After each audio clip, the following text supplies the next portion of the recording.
Tonight, as the sounds of the outside world slowly grow quieter, close your eyes for a moment and imagine yourself standing beside the River Thames on a misty evening in England more than 500 years ago. There are no city lights, no engines, only the faint glow of firelight from old houses, the gentle sound of oars touching the dark water, and the distant ringing of church bells drifting through the night. You are entering an age that was magnificent, harsh, and filled with the hidden secrets of power, the Tudor era. But Tudor history is not simply a story of kings, crowns, and magnificent palaces. Behind the throne were fear, ambition, love, betrayal, and very human dreams. Henry VII had to fight to hold on to a crown whose legitimacy had never been entirely secure. Henry VIII desired a son so desperately that a single marriage would eventually become one of the reasons an entire nation's religion was transformed. Mary I fought to restore the faith she believed was true. And Elizabeth I transformed loneliness and her decision never to marry into one of the most enduring symbols of power in English history. But perhaps the most fascinating part, when viewed through the perspective of Carl Gustav Jung, lies not in what these monarchs presented to the world. It lies in the inner world behind the mask of power. Because every human being, whether standing upon a throne or living inside a small cottage, carries fears, desires, and hidden shadows that even they may not fully understand. Tonight, we will slowly explore 100 facts about Tudor England, from the Battle of Bosworth Field, magnificent palaces, and England's break with Rome, to rebellions, spies, the Spanish Armada, Shakespeare, everyday life in London, fashion, food, medicine. So, let the lights in your room grow softer, relax your shoulders, allow your breathing to become slow and gentle, and let the thoughts of today slowly drift away. You are listening to Channel Name, a place where we explore history, the human mind, and the deeper stories of the past, all within a peaceful space created for sleep. If you enjoy journeys through history like this, consider subscribing to the channel, leaving a like, and joining us as we step into the night.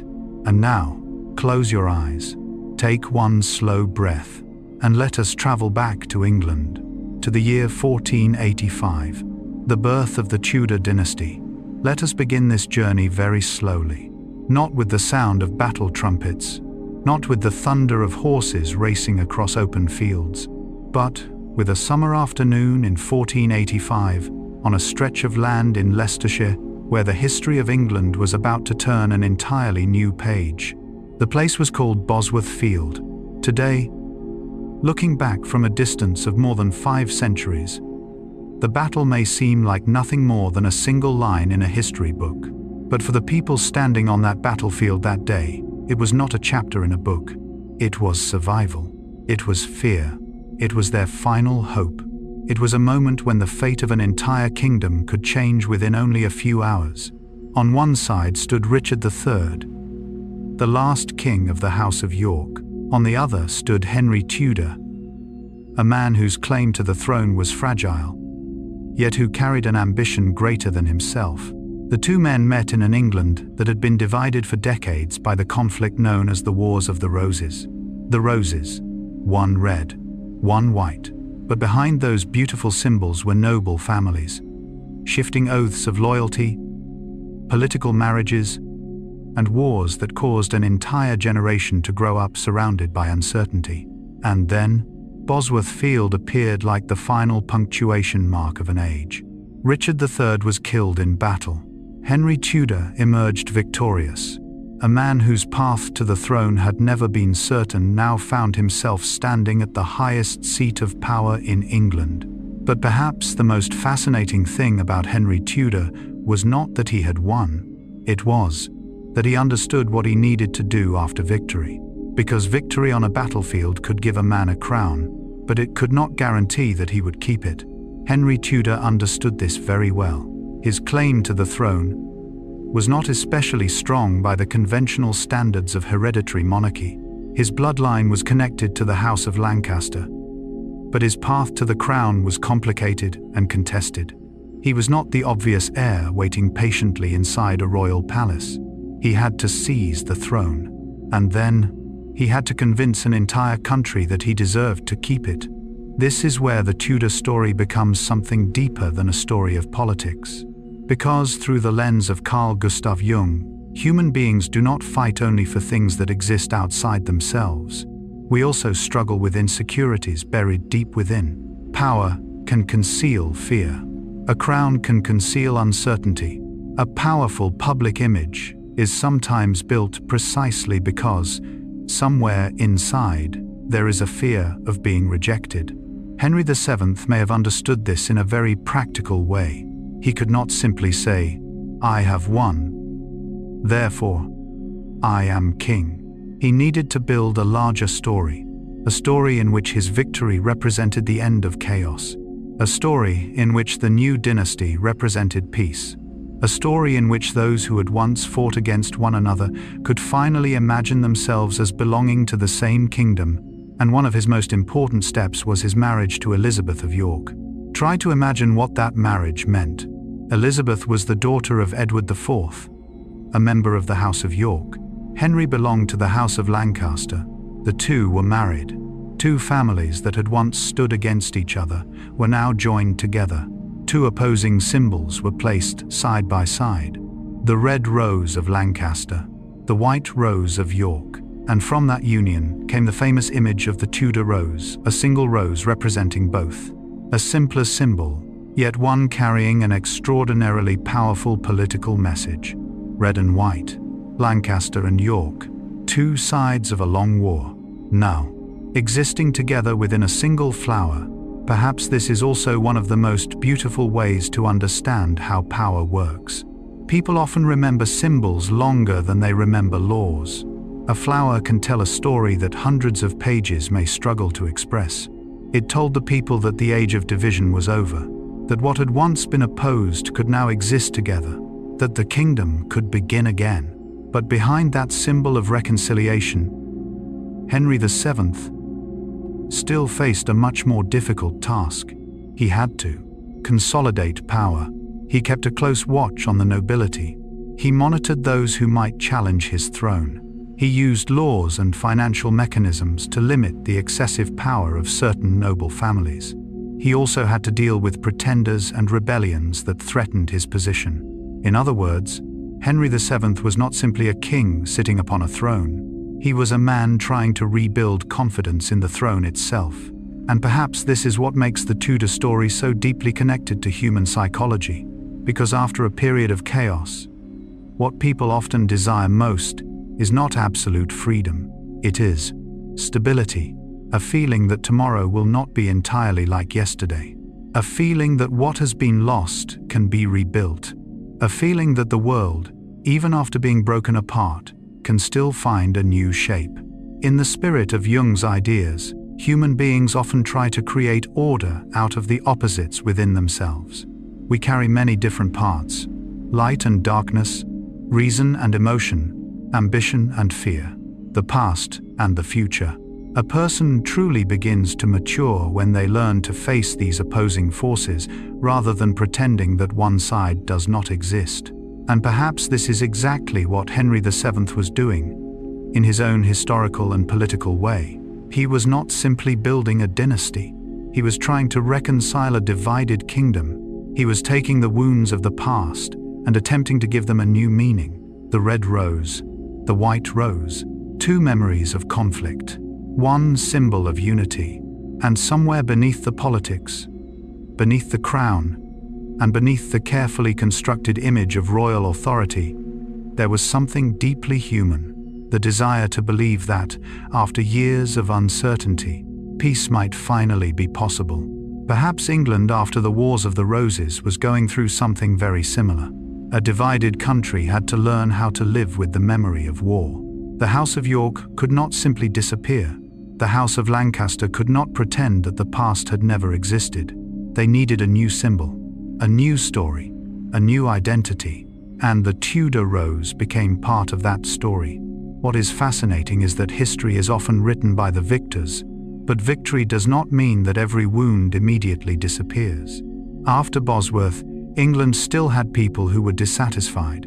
There were still those who remained loyal to the House of York. There were still people who doubted Henry. And there were still memories that refused to quietly fall asleep. That is why the Tudor dynasty could not rely on a single battle. It had to build its authority day by day, through law, through marriage, through money, through symbols, through control, and through one thing that is often overlooked: time. Henry VII needed time to transform a victory into a dynasty. Tonight, as we look back at that moment from hundreds of years away, perhaps we can no longer hear the clash of swords. We can no longer see the soldiers standing across the field. We can no longer feel the fear of families waiting for news from the battlefield. But if we listen carefully, perhaps we can still sense something deeply human: the desire to begin again. After years of chaos, people always search for a symbol of peace, a sign that tomorrow might be different, a new flower growing from the memory of an old war. The Tudor rose was such an image. It could not erase the past, but it could help people see the past differently. And perhaps that is also what history does for us. It cannot change what happened, but it can give us an opportunity to understand why people acted as they did, why a man might desire power so deeply that he would cross seas to claim a throne, why a king might have to continually prove that he deserved his crown, why a marriage could become a means of healing an entire nation, and why a small flower could become the symbol of an entire dynasty. Perhaps, as you prepare to drift into sleep tonight, you might think about that too. Inside every human being are parts that have once stood in opposition, memories we wish we could forget, fears we try to hide, desires we have never spoken aloud. But sometimes, just like England after the Wars of the Roses, we do not need to erase all of these things. We simply need to learn how to allow them to exist together in a new form, like two flowers that once stood on opposite sides of a battlefield, eventually appearing together within a single symbol. One rose, red and white, the past and the future, war and peace. And from that, a new dynasty began, the Tudor dynasty, Henry VIII, and the succession crisis. Let us continue our journey slowly. From the fields of Bosworth in 1485, where Henry Tudor claimed the crown, we now move into a new generation, a different king, a different personality, a different England. If Henry VII built the Tudor dynasty through caution, calculation, and patience, then his son, Henry VIII, appeared as an almost complete contrast. As a young man, Henry VIII was described as a king full of vitality. He was tall, strong, and athletic. He loved music, hunting, horseback riding, and jousting. He was educated in the spirit of the Renaissance, with an interest in art, theology, and learning. For a young king, Henry seemed to possess almost everything one could possibly desire in a monarch of his age: health, power, wealth, education, youth, and a throne that his father had protected through years of careful effort. But beneath the image of this powerful young king was a growing fear. Who would succeed him? It was a question that appeared to belong entirely to politics, but when viewed more deeply through the lens of Carl Gustav Jung, we can recognize something else within it: a question of fear. Henry VIII did not simply want a child. He wanted a son, a child who could continue the Tudor bloodline, a male heir who could make the throne feel secure after his death. And it was here that history began to intersect with human psychology, because the greater the power, the greater the fear of losing it can sometimes become. Henry VIII had been born into a dynasty whose stability was still relatively new. His father, Henry VII, had once fought to establish and defend his own authority. The memory of uncertainty had not yet disappeared.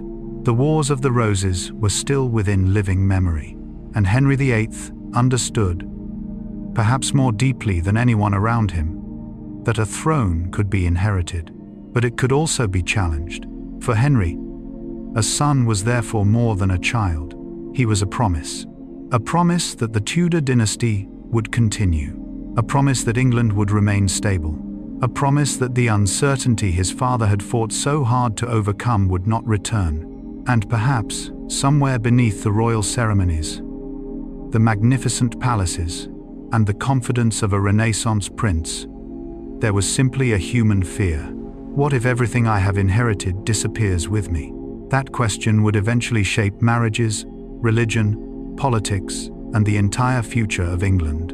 And before this story was over, it would change the relationship between the English crown and the Church of Rome forever. The Wars of the Roses still lived within the memory of English society. Stories of kings being overthrown had not yet become distant legends. Henry VIII knew that a throne could be contested. He knew that a dynasty could disappear. And perhaps that was why the son he longed for was not simply a child. In his mind, that son also represented security, continuity, the survival of the dynasty, a promise that after Henry died, the Tudor name would continue to exist. And when a desire becomes too closely connected to the feeling of safety, it can slowly turn into an obsession. Henry had married Catherine of Aragon, a woman of noble royal lineage, who had once been the widow of Henry's older brother, Arthur. At first, the marriage between Henry and Catherine seemed to contain everything one might expect from an ideal royal alliance. Catherine was intelligent, well-educated, highly respected, and most importantly, she was a queen capable of providing stability for the dynasty. But time passed, and one problem became increasingly clear. The children Catherine gave birth to did not survive. Eventually, only Mary lived to adulthood. Mary was a healthy and intelligent child with royal blood. But in Tudor society, where male succession was often regarded as the safer option under many political circumstances, the existence of a daughter could not completely quiet Henry's fears. And from this point, a deeply human tragedy began to take shape. Henry had a wife, he had a child, he had a throne, and yet he still felt that something was missing. In Jungian terms, we might describe this as the moment when the persona, the image of a powerful king who was certain, confident, and in control, began to collide with the shadow, the hidden part of himself containing fears he did not want to confront. Henry could control the court. He could control the army. He could influence the law.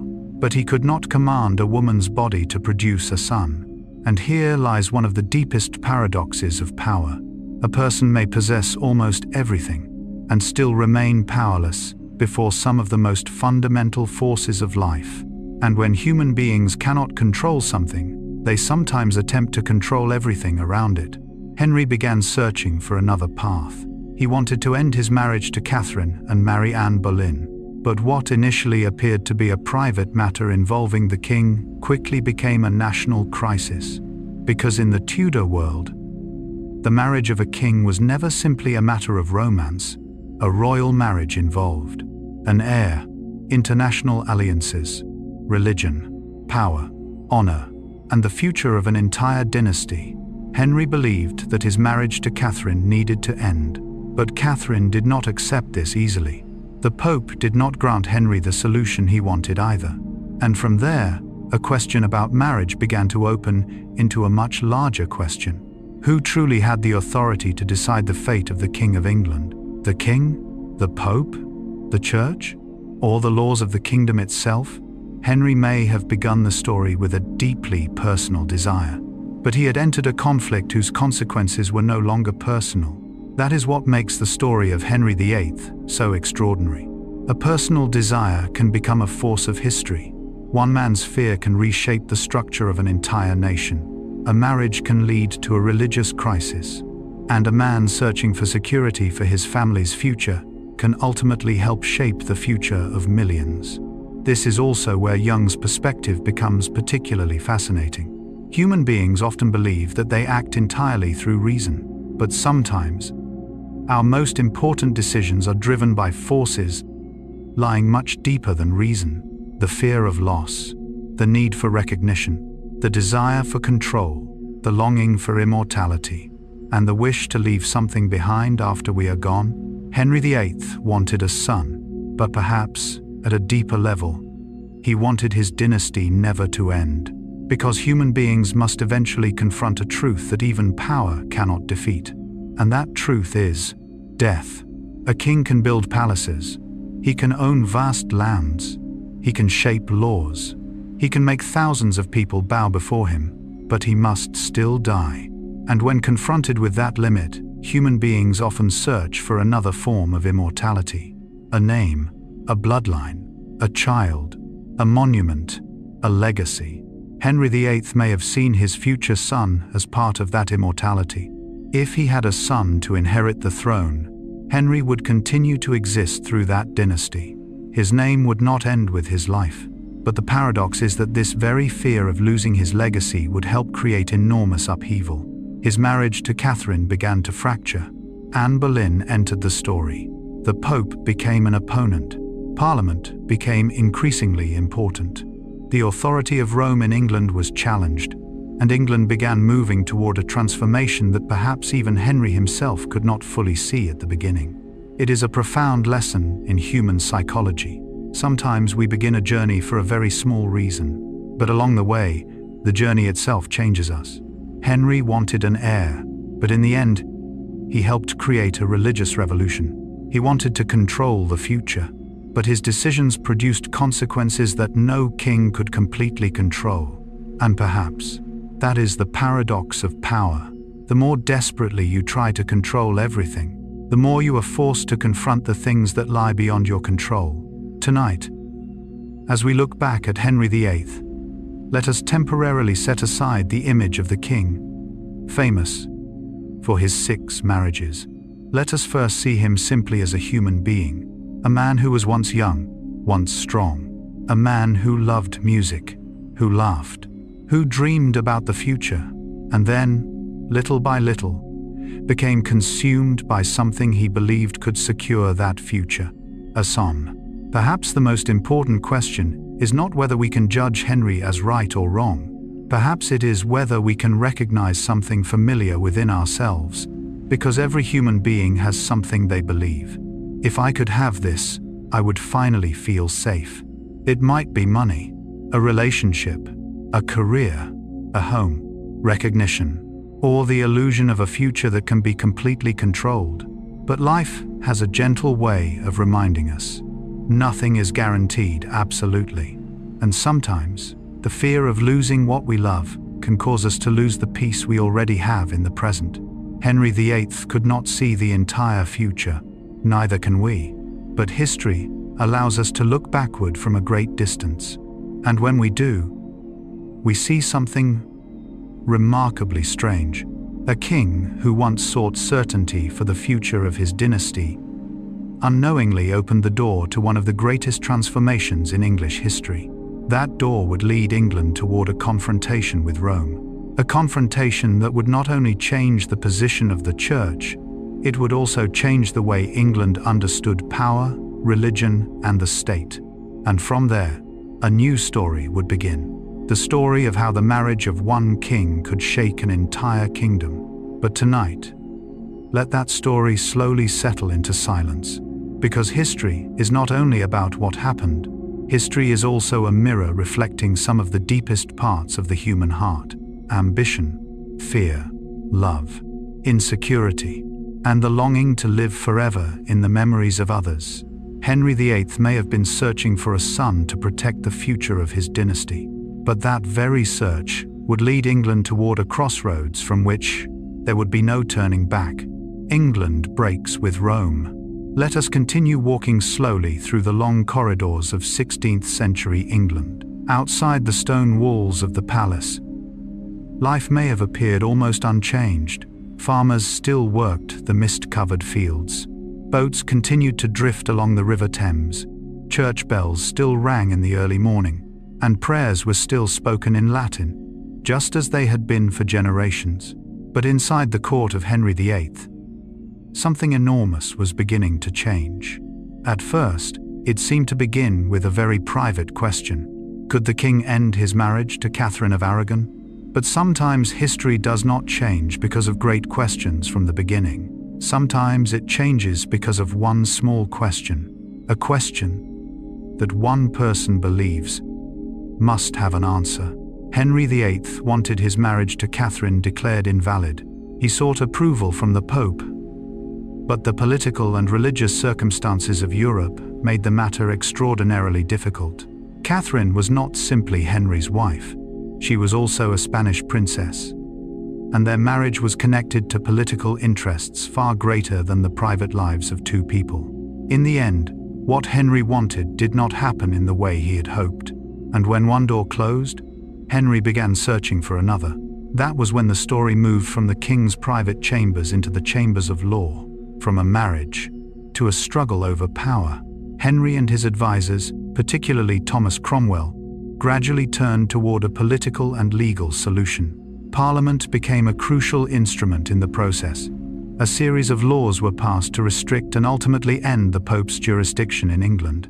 This became one of the most important turning points in Tudor history, because Henry was not simply saying, "I want a divorce." He was asking a much larger question. Who has the authority to decide the highest matters of the Church in England? And the answer that the Tudor court gradually established was the king. In 1534, the Act of Supremacy recognized Henry VIII as the supreme head of the Church of England. Try to imagine what that meant to an ordinary person living in England at the time. For centuries, the Western Church had been a fundamental part of European life. The Church was not simply a place where people prayed. It was where they were baptized, married, buried, taught, and connected with their community. For many people, religion was not a separate part of life. It was life itself. And so, when the authority of Rome was severed, the change did not happen only inside palaces. It reached into every village, every church, every family, every soul. This is where we can begin to view Tudor history through a lens closely connected to Carl Gustav Jung. Jung was deeply interested in the relationship between the outer world and the inner world of the human being. He believed that people often create symbols to express profound truths that reason alone cannot completely explain. Religion is one of the most powerful symbolic systems humanity has ever created.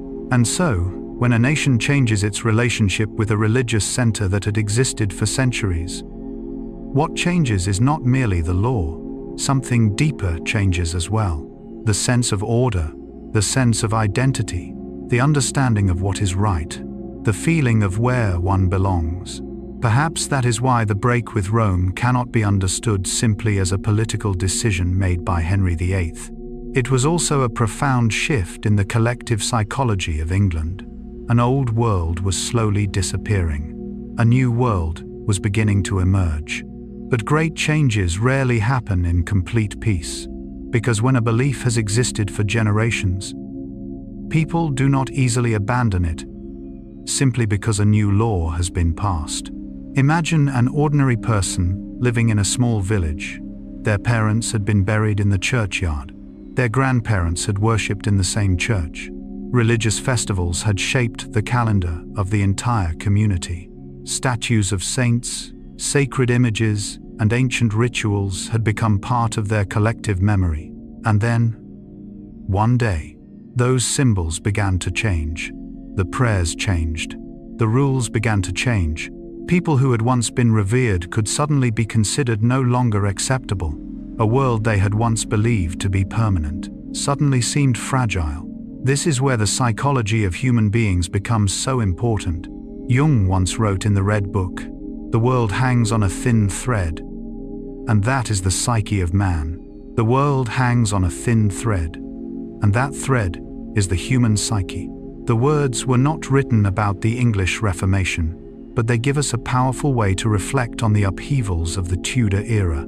Because institutions can change on paper, but for a society to truly change, the people within that society must change as well. And that process is often much slower. Henry VIII could declare that Rome's authority in England had come to an end, but he could not immediately erase centuries of religious memory. He could change the law, but no single law could instantly transform the beliefs held deep within the hearts of millions of people. That is why the English Reformation was so complicated. It was not a straight line. It was not a simple story in which one side was right and the other was wrong. Some people supported change. Some opposed it. Some changed because of faith. Some changed because of personal advantage. And some simply tried to survive in an age when the things they had once considered certain were beginning to change. And at the center of it all was Henry VIII, a man who had begun by trying to solve a problem in his own life, but who ultimately became the center of a transformation whose consequences reached far beyond his marriage. This is one of the great paradoxes of history. We often imagine that great changes must begin with great ideas, but sometimes a revolution begins with one person trying to resolve a private dissatisfaction. Henry wanted a different marriage, but he helped transform the religious structure of an entire nation. He wanted an heir, but he created a crisis that reshaped the relationship between the king, parliament, and the church. He wanted to control the future, but the changes he set in motion created consequences that generations after him would have to confront. Perhaps this is a lesson Jung would have found particularly fascinating. Human beings rarely have complete control over what they create. An action may begin consciously, but its consequences can spread into deeper layers of society and the collective psyche. A personal decision can become a symbol can become a belief can become an institution, and an institution can eventually change the course of history. Tonight, as we look back at the England of Henry VIII, perhaps the most memorable thing is not the name of every law that was passed. It is the feeling of a world in motion. The church bells still rang, people still prayed. But behind those familiar sounds, the old order was beginning to crack. Rome no longer stood where it once had. The king was becoming more powerful. Parliament was becoming a more important instrument of government. And the Church of England was beginning to follow a path of its own. No one could know exactly where the future would lead, but history had begun to move. And perhaps that is what makes the Tudor story so fascinating. We do not simply see kings and laws. We see a society struggling to recover a sense of stability after its foundations have been shaken. Much like a human being after experiencing a profound upheaval, there comes a moment when old beliefs are no longer strong enough to explain the world. And then, a person must find a new way to understand themselves. England was experiencing such a moment. A new age was beginning.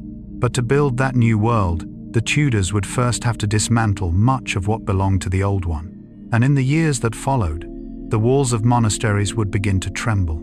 Treasures accumulated over centuries would be opened. Books would be taken away. Lands would change hands. And one of the greatest transformations in English history would begin in places that had once been considered almost untouchable. The monasteries, the houses of prayer, the places where generations of English people had placed their faith.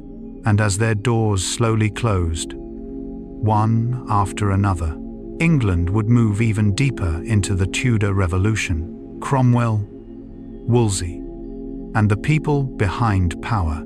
After England began to break away from Rome, it is easy to look at Henry VIII and imagine that every transformation came directly from the king himself. But behind every king, there are always other people.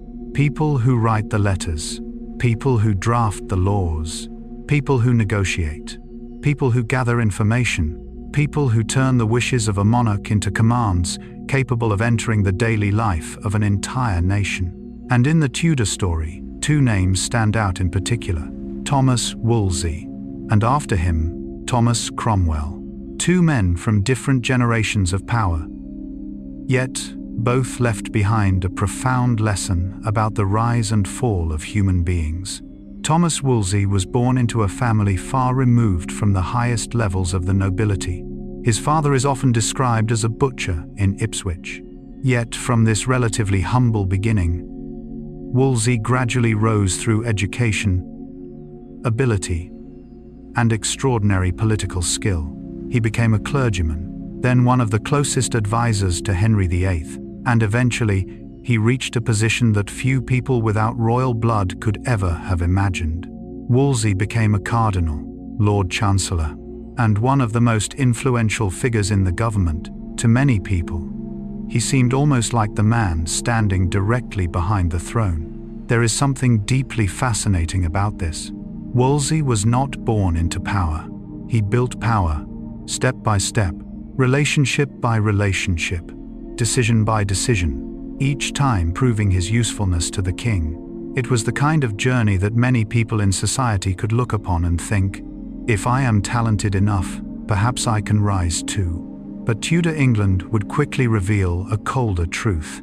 Power granted by the king could also be taken away by the king himself. One of the most famous symbols of Wolsey's wealth and influence was Hampton Court. When Wolsey began building and expanding the palace, it became a powerful symbol of his status, ambition, and extraordinary wealth. Grand rooms, spaces designed for ceremony, buildings that displayed his growing fortune. Everything seemed to tell the world that Wolsey had traveled a very long distance from his humble beginnings. But there was a paradox hidden within all that grandeur. Hampton Court, once closely associated with Wolsey's power, would eventually pass into the hands of Henry VIII. A place built as a symbol of personal success became the property of the very king whom Wolsey served. It was almost a perfect metaphor for the nature of power. You can build a palace, but you cannot permanently own the power that gives that palace its meaning. You can stand very close to the throne, but you are not the throne. And when Henry VIII's marriage crisis became more urgent, that limit began to reveal itself. Wolsey tried to find a solution for the king, but he could not deliver what Henry wanted. The Pope would not approve the annulment in the way Henry expected. The door Wolsey needed to open remained closed. And then, disgrace came quickly. Wolsey was stripped of his power. He left the center of the court. A man who had once stood at the very peak of influence suddenly became a man struggling to preserve what remained of his position. His story reminds us of an important aspect of Carl Gustav Jung's thinking. Human beings often construct a persona, an image they present to the world. Wolsey had an extraordinarily powerful persona. He was a cardinal, the Lord Chancellor, the king's advisor, a man of immense influence. But when those titles disappeared, a frightening question emerged. If I no longer have power, who am I? This is not a question reserved for Wolsey. It belongs to anyone who has ever identified themselves with a position, a title, a possession, or the approval of others. When the job disappears, when status changes, when money is gone, when the people who once admired us turn away, is there still a person underneath all those things who can remain standing? Wolsey encountered that tragedy, and after he fell, another Thomas rose, Thomas Cromwell. If Wolsey represented a form of power built largely on ecclesiastical status, diplomacy, and personal influence, Cromwell brought a very different kind of power, a form of power that appeared far less glamorous. It was paperwork, law, investigation, records, taxes, administration. Cromwell understood something extremely important. A king could possess the will, but that will had to be transformed into a system. An order spoken inside a room could disappear, but a law written down could transform an entire country. A spoken word could be denied, but an administrative record could endure. And so Cromwell helped build a form of Tudor power that was increasingly modern. Power did not exist only in the sword. It existed in seals, documents, ledgers, laws, appointed officials, investigations, systems of information gathering. Cromwell transformed the king's will into an administrative machine capable of operating across the kingdom. It was a profound change, because once power becomes institutionalized, it no longer depends entirely on where the king happens to be standing. It can travel much farther. Anne Boleyn and the transformation of culture. If Thomas Wolsey and Thomas Cromwell show us how power could be built through office, law, and administration, a world of books, of language, of education, of faith, and of new ideas quietly moving across Europe. Imagine England during the early 16th century. it was still a society in which most people lived within small communities, where the church stood at the center of daily life, and where religious beliefs had been passed from one generation to another. But beyond England, a new wave was spreading: the Renaissance. People were beginning to rediscover classical works. Scholars were questioning traditional knowledge. Books were being printed in growing numbers. Ideas about education, humanity, and religion were being exchanged between France, the Netherlands, Italy, and many other parts of Europe. Anne Boleyn had lived within that European environment. She spent part of her youth in France and was exposed to its court culture. And when she returned to England, Anne brought back more than new fashions or courtly customs.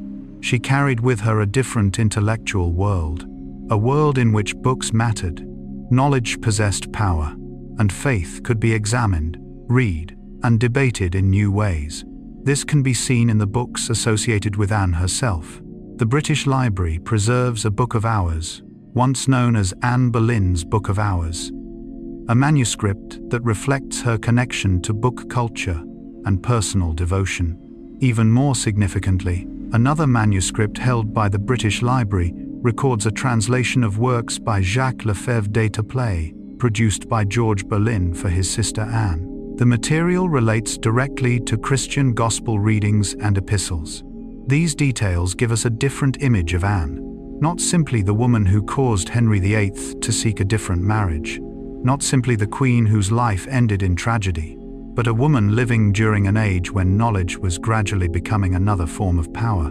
And this is precisely what makes Anne's story so fascinating when viewed through the lens of Carl Gustav Jung. Jung devoted enormous attention to the inner world of human beings, the place where beliefs, symbols, memories, and desires coexist. Anne lived in a society where the role of women was heavily restricted by political and social structures. Yet she did not entirely accept the idea that she should exist merely as a figure standing beside someone else. She had influence. She had interests. She had intellectual and religious concerns. And, perhaps most importantly, she had an image of herself. This is where we can begin to see Jung's concept of the persona. The persona is the social mask each human being uses to enter the world. A king has the persona of a king. A clergyman has the persona of a clergyman. A nobleman has the persona of a nobleman. And Anne Boleyn also had to construct her own image within a court where every gaze could become a judgment. But beneath that mask was a human being living through an age of extraordinary transformation. Anne did not simply want to be seen. She seemed to want to be heard. And books were one of the ways those ideas could survive. That is something worth remembering. Because in a world where power was often expressed through swords, land, and armies, books represented another kind of power, the power of ideas. A sword could force a person into silence, but a book can make thousands of people begin to think. A law can change behavior, but an idea can change the way people see the world. Anne lived at precisely the moment when that kind of power was beginning to grow. Ideas of religious reform were spreading across Europe. Debates about scripture, the church, and religious authority were becoming increasingly important. Anne was sympathetic to some reformist ideas and became known as someone who supported greater access to the Bible and religious writings. But it is important not to turn Anne into a reformer in the modern sense. She was still a woman of the 16th century. Her faith remained rooted in the Christian world of her time. And it is precisely this complexity that makes Anne such a fascinating figure. Human beings rarely fit neatly into a single box. They can be traditional and innovative at the same time. They can want to protect what is familiar, while remaining curious about what is new. They can long for power while searching for meaning. And Anne lived directly within those contradictions. This is also something Jung helps us recognize when we think about human nature. Within a single person, many seemingly contradictory parts can coexist. We may want to be loved while also wanting to be free. We may want recognition while also fearing being seen too clearly. We may want change while fearing the consequences that change might bring. Anne Boleyn stood among those same contradictions. She entered the center of Tudor power, But the closer she came to the throne, the closer she came to danger. Because once knowledge, influence, and personal power meet inside a royal court, they are no longer purely private matters. They become politics.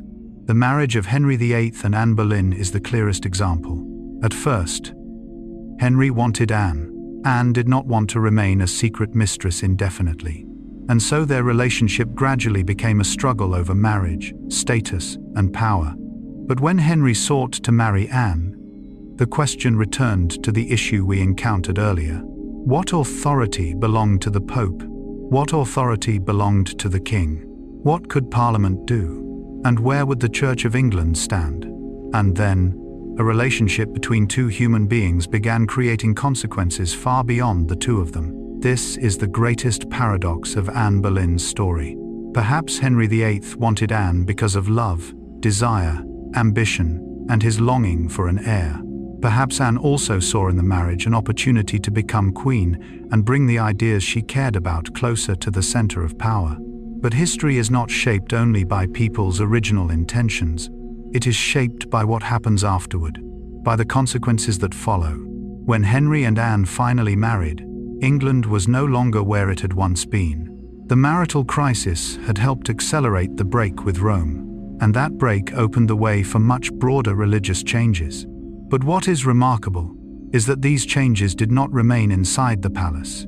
They moved into the cities, into the villages, into the churches, into families. An ordinary person might never have known which books Anne Boleyn read. They might never have cared about the theological debates taking place at court, but they would feel the changes when familiar rituals inside their church began to change, when familiar images disappeared, when people who had once held authority were replaced, when church property began changing hands, and when beliefs their parents had trusted for generations suddenly became subjects of debate. That was when a personal crisis became a social crisis.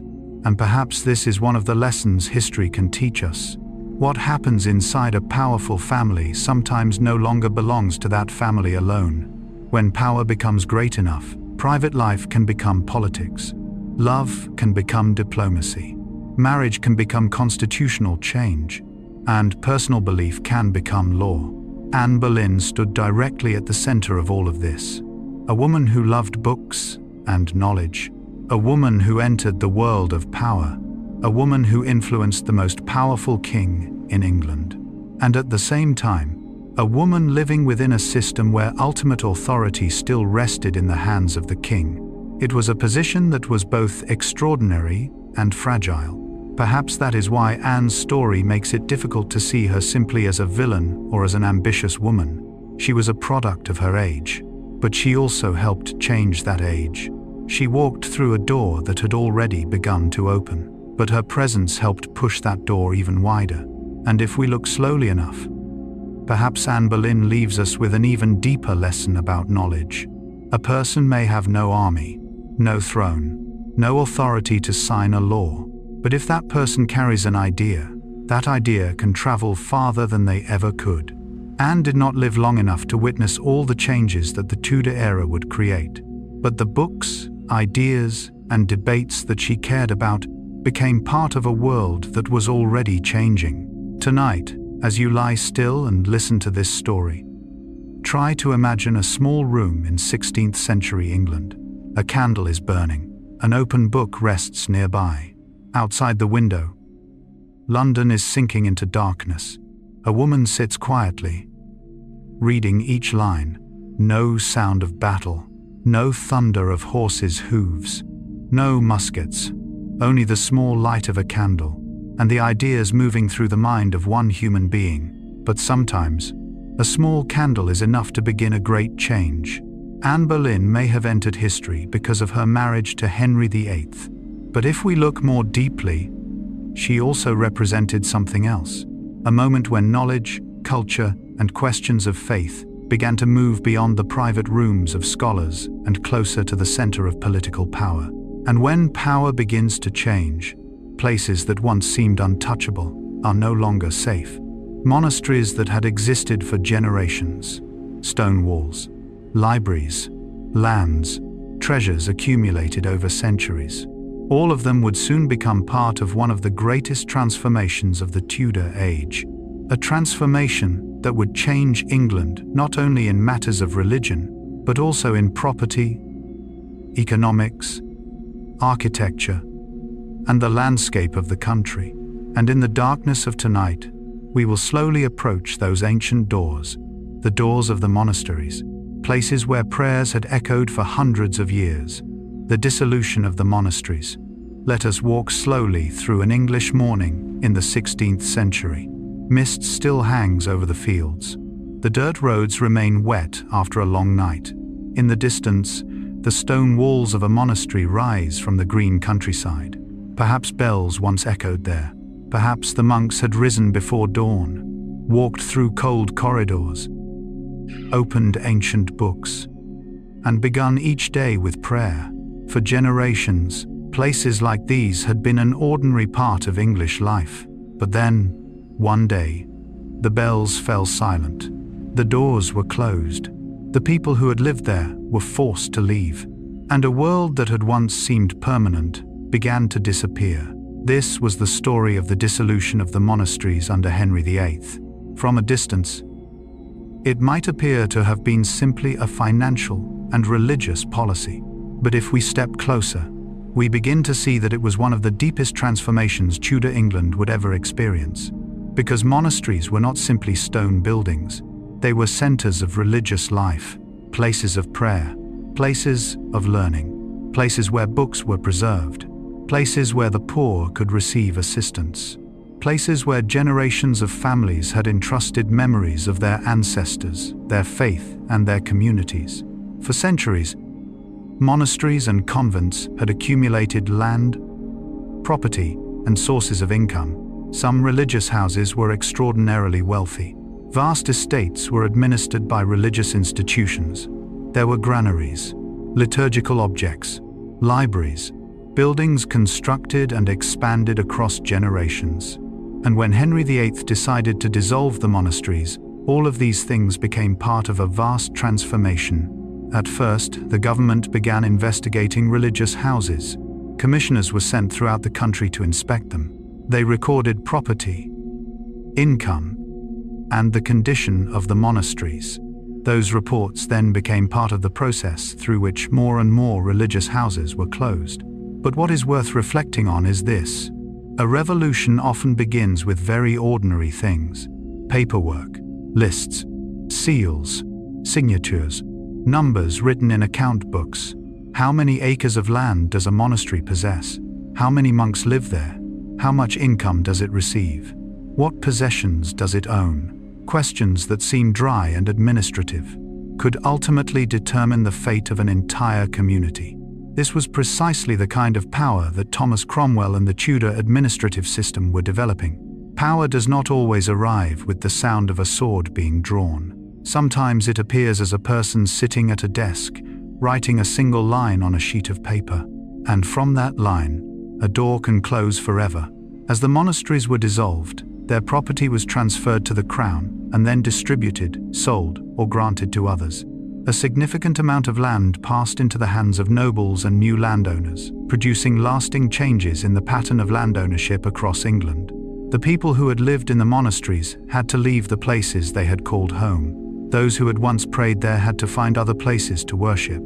Communities that had existed for generations were broken apart, and buildings that had once served religious purposes began to take on entirely different lives. Some were abandoned.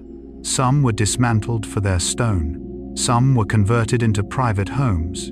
Others became grand residences belonging to wealthy families. The walls that once surrounded monastic life could now surround an aristocratic garden. Rooms that had once been devoted to silence and prayer could become drawing rooms. Lands that had once belonged to religious communities could become private property. The landscape of England began to change. And perhaps this was one of the saddest images of the Reformation. Not because every monastery was completely destroyed, but because the purpose of these places had changed. A building could still be standing. Its stone walls could remain intact, but the meaning within those walls was different. Through the lens of Carl Gustav Jung, This is something particularly worth reflecting upon. Jung believed that symbols played a profound role in human psychological life. An object is not merely an object. A house is not merely a collection of walls. A place of worship is not merely stone, wood, and stained glass. It can contain memories, beliefs, a sense of belonging, stories passed down from one generation to the next. And so, when a symbol is transformed, people do not simply lose a building. They may feel as though a part of their inner world is disappearing. Imagine a person living in a small English village. Their grandparents once prayed at the monastery. Their parents may have received help there. Perhaps a relative was buried within its grounds. Perhaps they once watched monks walk along the village road each day. To that person, the monastery was not simply a piece of property that could be assigned a monetary value. It was part of their memory, part of the identity of their community. And when the doors closed, something deeper than architecture changed. It was the feeling of continuity. How had the previous generation lived? How would the present generation live? And how much of what had been passed down would survive for those who came after? This is where we can see a deeper dimension of the collective psyche. Human beings need symbols to feel that they belong to a story larger than themselves. A church, a cemetery, a town square, an ancestral home, a book, a ritual. These things create collective memory. When they disappear too quickly, a society can feel as though it is losing part of its own past. But Tudor history is not only a story of loss, it is also a story of the redistribution of power. Monastic property created enormous opportunities for those seeking to expand their land and social position. Families that had once stood outside the center of power could become wealthier. Established aristocratic families could acquire additional property. A new class of landowners became more firmly established. And from there, the social structure of England gradually began to change. This reveals something very important. A religious revolution does not only change what people believe, it also changes who owns the land, who has money, who has influence, who has power, and who will become part of the ruling class of the future. That is why the dissolution of the monasteries had significance far beyond religion. It helped reshape the economy, reshape patterns of land ownership, reshape social classes, and even reshape the architecture of England. Monastic complexes that had once been built for religious life became ruins. Old stones were reused in new buildings. Vast estates were transformed into private properties. New gardens were created. New houses rose upon the foundations of an older world. There is something strangely beautiful in this process. History rarely erases the past completely. More often, it reuses it. The stones of yesterday become the walls of tomorrow. Lands that once belonged to one social order become the foundation of another. Buildings that once represented one system of belief continue to exist in another form. And perhaps that is also how the human psyche works. We never truly erase the past completely. Old memories remain. Past experiences continue to influence us. Things we have lost still leave traces behind. In a certain sense, we build ourselves from the fragments of what once existed before. Jung called the deeper process of psychological development individuation, the process of becoming a more whole person by recognizing and integrating the different parts of ourselves. If we use that image to reflect upon Tudor history, we can see England itself undergoing a kind of restructuring. The old order was disrupted. Old symbols lost their position. New forms of power emerged, and society had to learn how to live in a new world. But that process was not gentle for everyone. Some became wealthy. Some lost their property. Some saw opportunity. Others saw only loss. Some believed this was progress. Others felt they were witnessing the destruction of a sacred world. And perhaps there is no way to tell this story using only one color. That is precisely what makes history feel real. Human beings do not live inside stories containing only good and evil.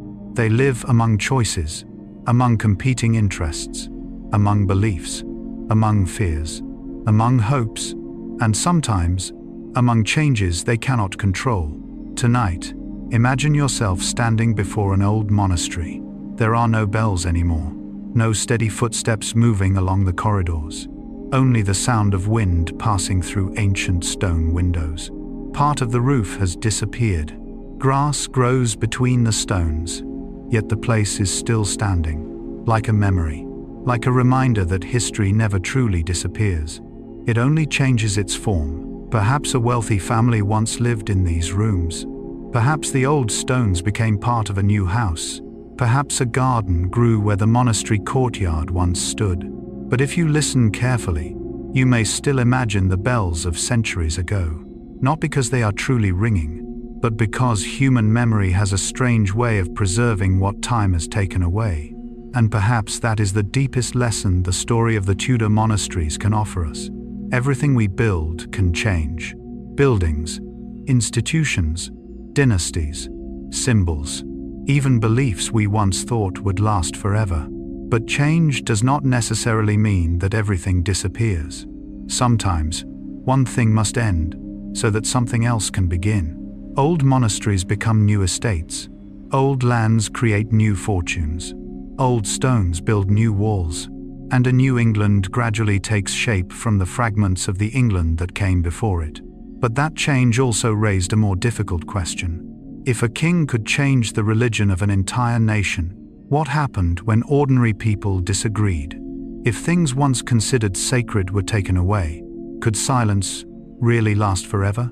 The answer would come very quickly, from village roads, from farmers, from communities watching the familiar world around them transform. And then, England would begin to hear the voice of resistance.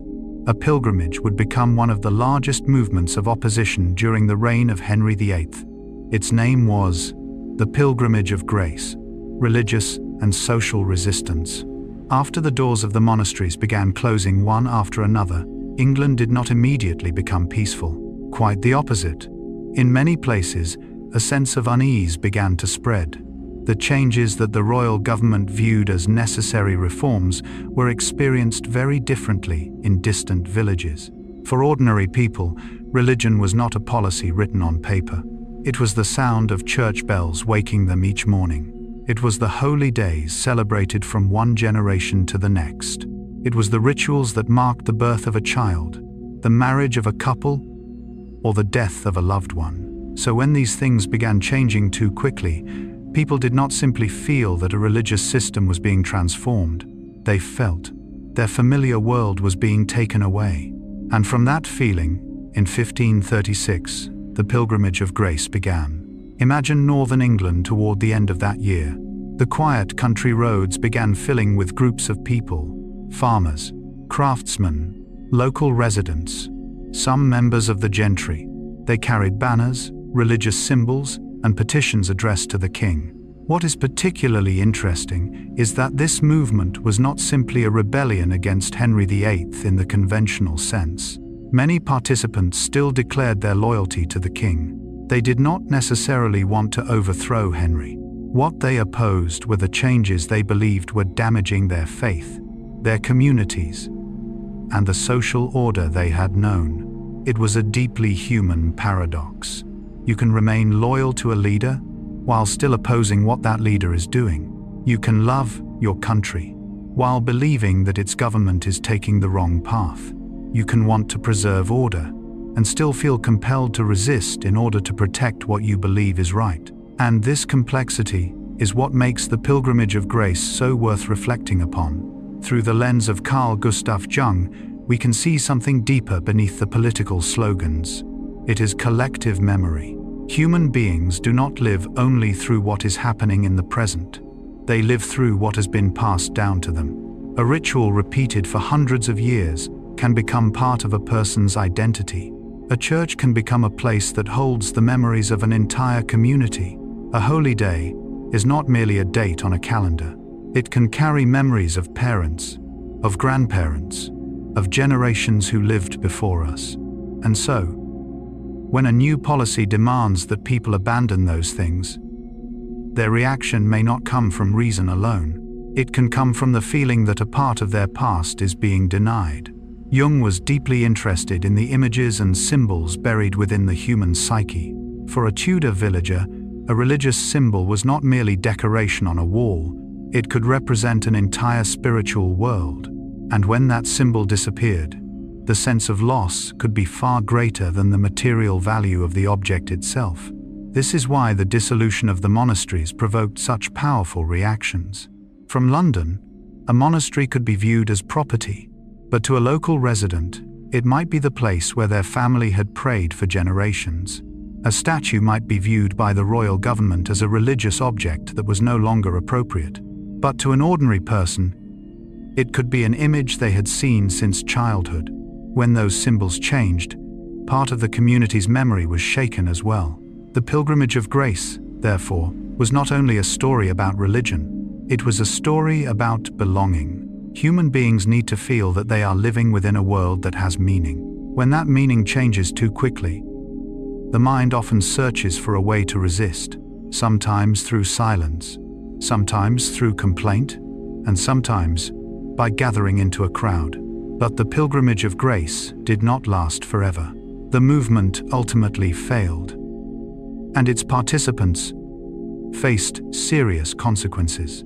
The Tudor government used promises of pardon and negotiation to encourage the movement to disperse, and later carried out repression as circumstances changed. For ordinary people, it was a bitter lesson. They had tried to defend what they believed was being taken from them, but the central government was stronger. And once again, the story reveals an important characteristic of the Tudor age. This was a period when the state was becoming increasingly capable of extending its authority into distant parts of the country. What happened at the royal court in London no longer remained inside the palace. It could change the life of someone living in a village hundreds of miles away. And as central authority grew stronger, social tensions became increasingly visible. 13 years after the Pilgrimage of Grace, another rebellion emerged. This time, the story was not primarily about religion. It was about land. In 1549, during the reign of Edward VI, Kett's rebellion broke out in Norfolk. At the center of the unrest was the issue of enclosure, the process by which land that had once been used collectively was fenced off and converted to private use. For landowners, enclosure could bring economic advantages, but for many rural people, common land had a very practical meaning. It could be where they grazed livestock, where they gathered firewood, where they earned a living, where a poor family could survive during years when harvests were difficult. When those lands were fenced off, a physical fence could become a social wall. On one side were those with property rights. On the other were those who had lost access. And once again, we see something very similar to the religious conflicts. People do not react simply because a policy has been written on paper. They react when that policy touches their daily lives. A law may look insignificant on a document, but for a family that has lost access to common land, it may determine whether they have enough food to survive the winter. That is why Kett's rebellion should not be viewed simply as an uprising against order. It reflected a society undergoing transformation. The economy was changing. Ideas about property were changing, and the gap between those who possessed wealth and those who did not was becoming increasingly visible. The rebels gathered at Mousehold Heath, near Norwich, where the movement grew into a large force. They presented demands concerning enclosure and the management of land, while attempting to communicate their grievances to the authorities. Once again, this was not a simple story of good versus evil. There were wealthy landowners who wanted to protect property rights. There were poor people who wanted to protect their livelihoods. There was a government seeking to maintain order, and there were communities who felt that their voices were not being heard. From a Jungian perspective, we can view these rebellions as a kind of shadow of society. Every society has an image it wants to present: order, stability, prosperity, civilization. But beneath that image, there are always unresolved tensions: poverty, fear of losing land, resentment, a sense of abandonment, conflicts between tradition and change. These are the shadows that a society may try not to see. And just as an individual cannot become whole by denying their own shadow, a society cannot remain stable forever by pretending its deepest tensions do not exist. But if it is ignored for too long, it will find a way to emerge. Sometimes through a complaint, sometimes through a gathering, and sometimes through a rebellion. Perhaps this is also why the Tudor stories continue to fascinate us after hundreds of years. Because they are not only about the past, they are about things that remain deeply familiar in human psychology. When someone feels that the world is changing too quickly, they often search for something familiar to hold on to.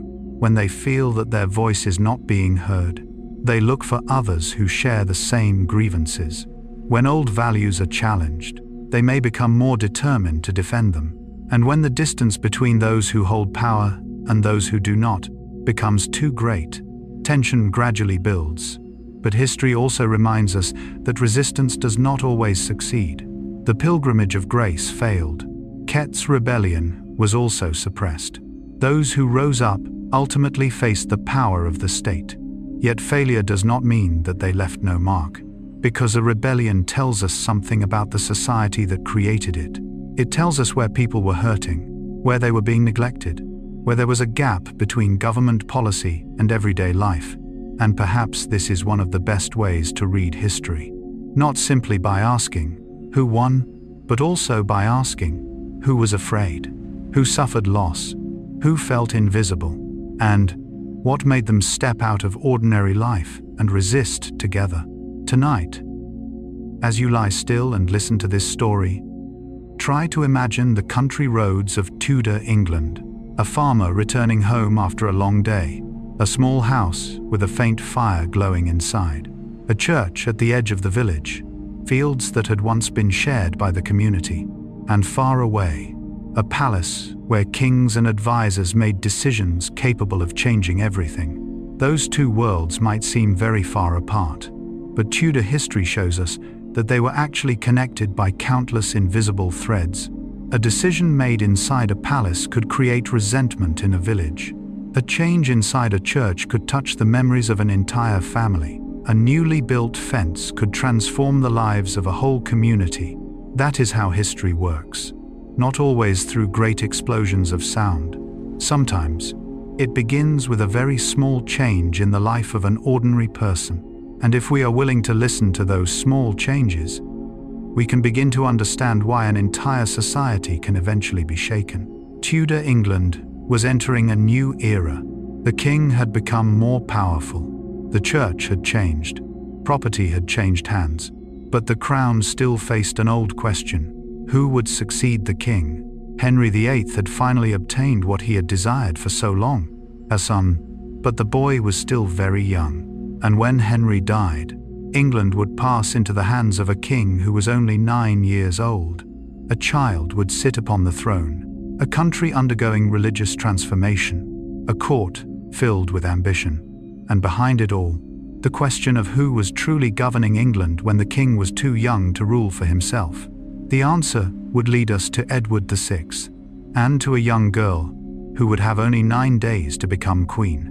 Lady Jane Grey, Edward V, and Lady Jane Grey. Some crowns are given to people after a lifetime of waiting, but others are placed upon the head of a child, before that child can truly understand what power means. In 1537, after years of Henry VIII desperately longing for a son to secure the future of the Tudor dynasty, what he had hoped for finally became reality. Jane Seymour gave birth to a boy. The child was named Edward, and for Henry VIII, the moment must have carried extraordinary meaning. After failed marriages, after political crises, after religious upheavals that had shaken England, at last, the king had a son, a male heir, a child whom he could see as the continuation of himself. But that joy quickly carried a profound sadness. Jane Seymour died only about 12 days after giving birth to Edward, likely from complications following childbirth. The woman who had given Henry what he had wanted most would not live to watch that child grow up. And perhaps, from the very beginning of his life, Edward carried a paradox. He was a symbol of continuity, But his birth was also connected to loss. Henry VIII had waited for a son. He finally received that son, but he could not keep the child's mother. This is one of the strange contradictions of history. Human beings often believe that once they obtain what they desire, the feeling of emptiness will disappear. But life rarely works that simply. Something is given, and something else is taken away. Edward grew up in a world where, from the very beginning, his destiny was defined by the expectations of others. He was not simply a child, he was the heir to the throne. Every lesson, every ceremony, every relationship, every decision made around him could be viewed through one question: how will this affect the future of the king? Edward received an extensive education according to the standards expected of a Renaissance prince. He studied Latin, Greek, theology, history, and many other subjects. But behind those lessons was a reality that an ordinary child could never fully understand. Edward's childhood did not truly belong to Edward. It belonged to the dynasty. And by 1547, when Henry VIII died, Edward became king. He was only 9 years old.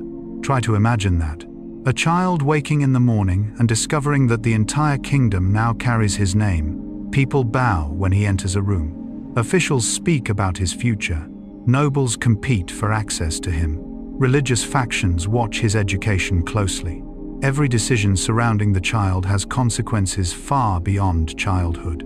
Edward himself could not yet possess the experience required to rule a kingdom, so power inevitably gathered around him. The most important figure during the early years of his reign was his uncle, Edward Seymour, Duke of Somerset, who became Lord Protector. Somerset governed in the king's name. This created a fascinating distinction between the symbol of power and the person exercising power. Edward was king, but others governed for him.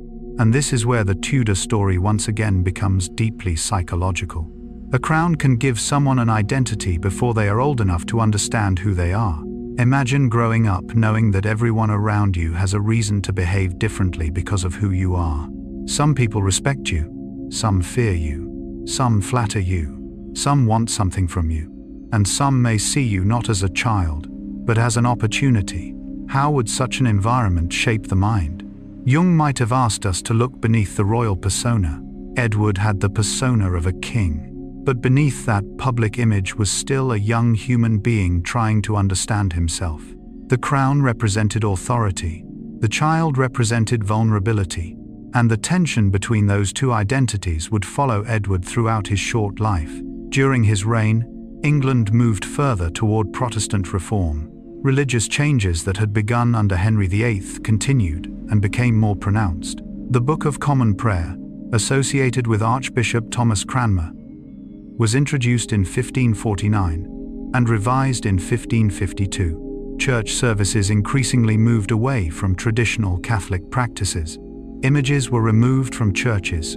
Traditional forms of worship were challenged, and the religious landscape of England continued to transform. But once again, change created resistance. For some people, these reforms represented spiritual progress. For others, they represented the destruction of a sacred tradition, and beneath the theological arguments were the same human questions we have encountered before. What happens when the world you inherited is suddenly declared wrong? What happens when the rituals that shaped your childhood disappear? What happens when the people who taught you what was sacred are told that they were mistaken? The answer is rarely simple, because belief is not merely an idea, it is memory, it is identity, it is belonging, and sometimes, it is the deepest structure through which a person understands reality. Edward's reign was therefore not only a period of political transition, it was also a period of psychological and cultural upheaval.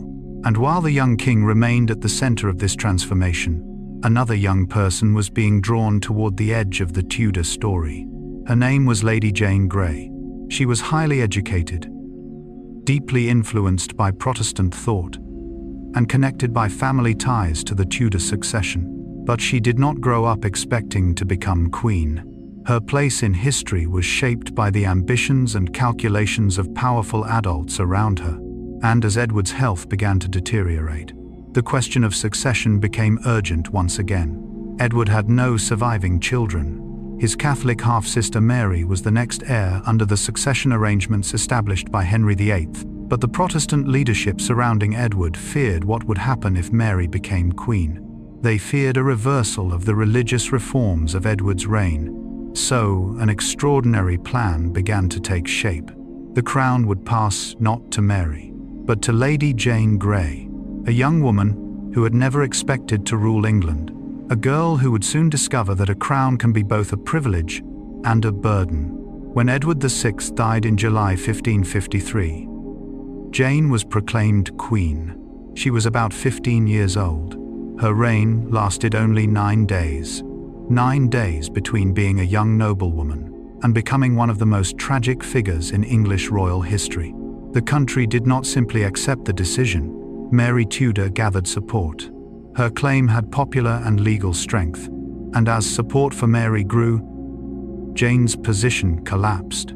The crown that had been placed upon her head so suddenly was taken away almost as quickly. Jane was imprisoned. The political struggle that had placed her on the throne had turned against her, and eventually, in February 1554, Lady Jane Grey was executed. She was only 17. Her story is one of the clearest reminders that power can sometimes arrive before a person is ready to carry it. Jane did not spend her life pursuing the English crown. Yet for 9 extraordinary days, she became queen. And perhaps this is where Jung's ideas about identity become especially powerful. Who are we when the world suddenly gives us a role we never chose? Are we the title? The expectations of others? The image projected upon us? Or is there something deeper beneath the persona? Jane Grey's tragedy lies partly in the distance between the young woman she was and the political symbol others needed her to become. She was placed into a role, and history demanded that she pay the price for it. Edward VI and Lady Jane Grey therefore leave us with a quiet lesson. Power is not always something we seek. Sometimes it is something placed upon us, and sometimes the most dangerous crown is the one we never asked to wear. A 9-year-old boy wakes up knowing that he is the head of a kingdom. Thousands of people bow before him. His name appears on coins. Laws are passed in his name. Decisions about religion, diplomacy, and war are made under his authority. But a 9-year-old child cannot truly manage all of these things, and so power quickly shifted into the hands of the adults surrounding him. Edward Seymour, Duke of Somerset, became Lord Protector during the early years of Edward's reign. Later came John Dudley, Duke of Northumberland, and this is where the story of Edward VI becomes especially fascinating, because a king can stand at the very top of a system, but that does not necessarily mean he truly controls the system. The crown may belong to Edward, but many of the most important decisions were shaped by the adults standing behind the throne. If we look through a Jungian lens, we can reflect on the distance between the persona and the person beneath it. Edward carried the persona of a king. He appeared in ceremonies, in portrait, in official documents, in the symbols of royal authority, but beneath the royal robes was still a young boy growing up. Perhaps this is one of the saddest images of power. A child can be called a king, but that does not make his childhood disappear. And during Edward's reign, England continued to undergo profound religious change. The Protestant reforms that had begun under Henry VIII were pushed much further. One of the most important symbols of this period was the Book of Common Prayer. In 1549, its first edition was introduced. It was more than simply a book of prayers. It helped shape the way worship was conducted within the Church of England. The language of worship moved closer to English that ordinary people could understand. Religious ceremonies changed, and the way people participated in religious life changed as well. And once again, we encounter something familiar in the Tudor story. A change that began at court, eventually entered everyday life. An ordinary person might never have seen Edward VI, but they could walk into church on a Sunday and hear a service that was different from the one their parents had known. That is how a young king could influence the life of an entire nation, not necessarily through his own words, but through the people who governed in his name. Religion once again became a place where politics and human psychology intersected, because faith is not simply about what people think. It is also about what they feel, what they are accustomed to, what their parents passed down to them, what they have seen since childhood. And so, when religious ceremonies change, people are not simply being asked to learn a new way of praying. They are being asked to learn how to live in a new world. And not everyone accepted that.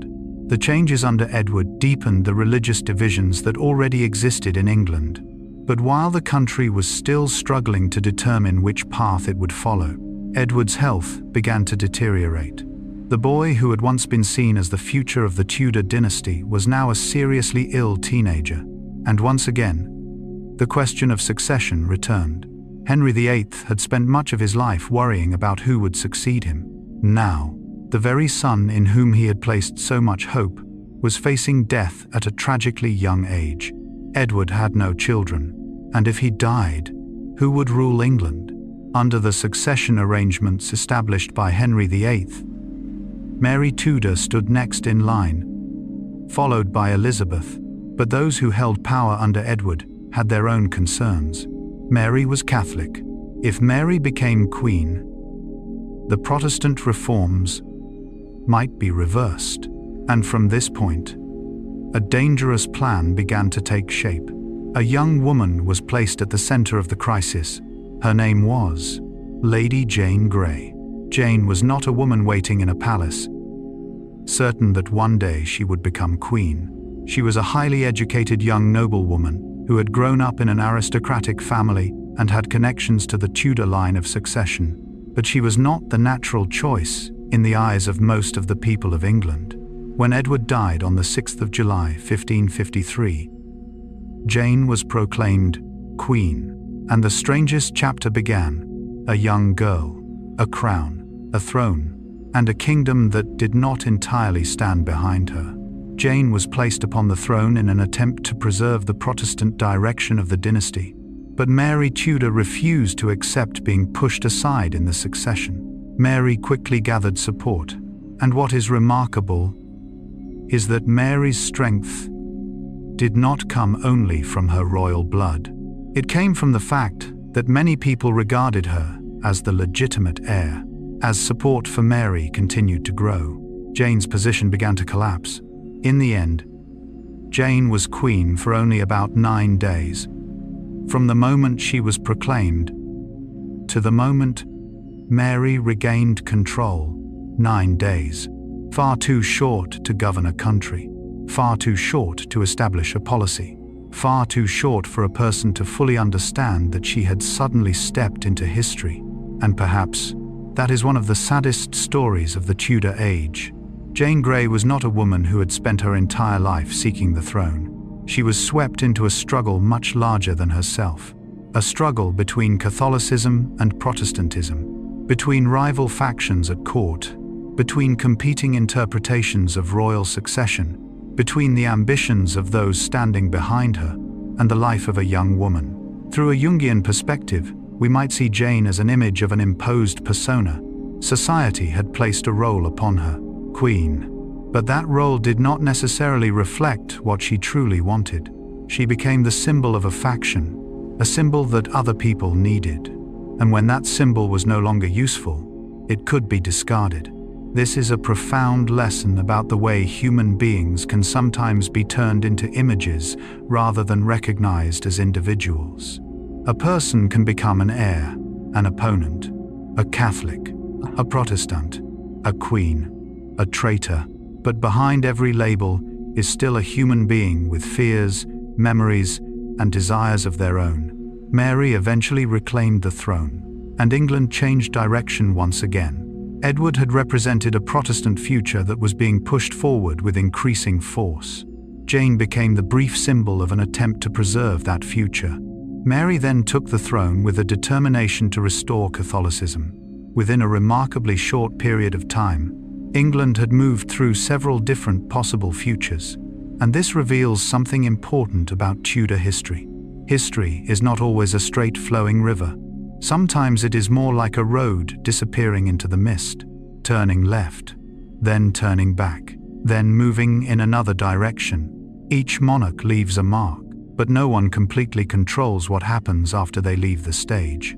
Henry VIII wanted a son. Edward became king. Edward sought to preserve the Protestant reforms. Jane was placed upon the throne. Jane failed. Mary returned. And England had to change once again. Tonight, as you listen to this story in the quiet darkness, perhaps remember Edward as a child, a young boy standing inside vast royal chambers, adults speaking about the future of the kingdom, maps spread across tables, books lying open, advisors whispering, and at the center, a child carrying a crown far too heavy for his age. Then think of Jane, a young woman who, in only 9 days, moved from an ordinary aristocratic life to the throne, and then, away from the throne. History often remembers them through their titles: Edward VI, Lady Jane Grey. But before they became names in history books, they were also simply human beings. A boy who lost his mother shortly after birth. A child who had to become king at the age of 9. A young woman swept into a struggle she could not control. And perhaps it is there, in that quiet space beneath the titles and the crowns, that the Tudor story becomes most relatable to us. Because sometimes in life, we are also placed into roles we never chose. We may have to be strong when we are afraid inside. We may have to smile when we are exhausted. We may have to become the version of ourselves that other people expect us to be. But deep beneath that persona, there is still a human being searching for himself. And perhaps that is what these gentle historical stories before sleep can leave behind. Not to make us judge people who lived 500 years ago, but to help us recognize that human beings, whether they live in a palace or a tiny room, still carry many of the same needs: to be loved, to feel safe, to belong, to be seen, and to live in a way they believe is right. Edward VI did not live long enough to see the future that those around him were trying to build. Jane Grey did not have enough time to truly become a queen, but their stories left an indelible mark on the history of England. And as the night continued to fall, England was preparing to enter another chapter. A Catholic queen would sit upon the throne. A woman who had lived through years of uncertainty would finally seize power. She would attempt to return England to the faith she believed was right. But that very effort would make her name one of the most controversial in Tudor history. That woman was Mary I. Mary I. And the restoration of Catholicism. The night had grown deeper over England. After the death of Edward VI and the brief 9-day reign of Lady Jane Grey, the Tudor crown once again passed into different hands. But this time, it was not placed upon the head of a child, nor was it given to a young woman pushed onto the throne by those standing behind her. The person entering the palace was a woman who had waited for a very long time, a woman who had once been pushed aside, who had once been declared illegitimate, who had watched her father transform the religion of the country, who had watched her mother, Catherine of Aragon, be removed from her position as queen, and who had lived through a world in which her very existence had, at times, been placed in danger. Her name was Mary Tudor. In 1553, Mary reclaimed the throne and became England's first queen regnant, a female monarch who ruled in her own right through hereditary succession. If we look back at Mary's journey, perhaps the first thing we need to understand is not what she did after becoming queen, but rather what had happened to her before that moment. Because people do not enter positions of power with completely empty minds. We carry memories. We carry wounds. We carry the things we have lost. And sometimes, we carry a deep desire to restore the world we believe has been broken. Mary had lived through exactly this. When she was young, she was the only surviving child of Henry VIII and Catherine of Aragon to reach adulthood. She had once been regarded as the heir. She had been educated as a princess. She had been prepared for a position in which, one day, she might become a ruler herself. But then her father's marital crisis began. Henry VIII, wanted to end his marriage to Catherine. Catherine was removed from court. Mary lost her status as a princess through the legal changes introduced under Henry. And more importantly, Mary had to watch England break away from the authority of Rome. To Henry VIII, it may have been a restructuring of royal power. To supporters of the Reformation, it may have represented religious progress. But to Mary, it touched something much deeper within her identity. Her mother was Catholic. Mary herself was Catholic. Her faith was not simply a collection of rituals. It was connected to memories of her family, to her mother, to her childhood, to the world she had known before everything changed. And so, when Mary ascended the throne in 1553, she did not simply become queen. She also saw before her an opportunity to restore the world she had lost. And this is where the perspective of Carl Gustav Jung becomes particularly useful. Jung was deeply interested in the way past experiences continue to live within the psychology of the present. A person may believe they are reacting to something happening today, while the emotion itself may actually have been nourished by memories from long ago. Mary could not turn back time. She could not bring Catherine of Aragon back to the throne. She could not erase Henry's marriage to Anne Boleyn. She could not make the lost years disappear. But when she became queen, she could attempt to reshape the present. And from that point onward, the restoration of Catholicism became one of the central goals of her reign. Catholic worship was restored. Relations with the Pope were renewed. In 1554, England was formally reconciled with Rome under Mary's rule. These changes were not simply about altering a few ceremonies inside churches. They represented an attempt to reshape the religious identity of an entire nation. Imagine an ordinary English person living through those years. Under Henry VIII, England broke away from Rome. Under Edward VI, Protestant reform was pushed forward. And then under Mary, Catholicism returned. Within a single generation, a person could witness profound religious changes several times. What was considered right yesterday could become wrong today. What had once been forbidden could become permitted again. Ceremonies that had disappeared could suddenly return. It was a world in which faith itself seemed unable to remain still. And this rapid succession of changes created enormous tension within English society. Mary believed that she was correcting a grave wrong. But not everyone in England saw it that way. Especially those who had embraced Protestantism during the previous reign did not want to return to the old order. And when a government attempts to reshape the beliefs of an entire society through law, resistance becomes almost inevitable. Mary used legislation to restore Catholicism and to suppress people regarded as heretics. Beginning in 1555, Protestant heretics were executed by burning. Around 283 people were burned during Mary's reign. According to commonly cited historical figures, contributing to her enduring nickname in English historical memory, Bloody Mary. This is a part of Mary's story that cannot simply be avoided. But it is also where we need to slow down, because if we describe her only as a cruel woman, we risk overlooking an important part of history. Mary was not the first ruler to use execution to suppress heresy. Religious persecution had existed across Europe long before she came to the throne. But that does not remove Mary's responsibility for the policies of her reign. She chose to continue them. She believed that protecting the Catholic faith was her duty. And this belief reveals a profound paradox worth considering. A person can genuinely believe that they are saving something sacred, while other people feel that they are being destroyed. This is one of the most complicated shadows within human psychology. When we believe we are protecting an absolute value, we can easily begin to see those who disagree with us as threats to that very value. It is no longer, we have different beliefs. It becomes, their beliefs threaten my world. And when fear combines with power, the consequences can become deeply painful. Mary may have seen Protestants as people who were destroying the order she was trying to restore. Protestants, in turn, may have seen Mary as someone taking away their religious freedom.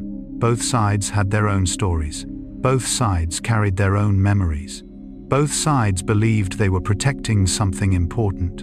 And between those beliefs, Real human beings suffered the consequences. Perhaps this is where Jung's concept of the shadow gives us something to reflect upon. The shadow does not simply mean evil. It represents the parts of ourselves that we do not want to acknowledge.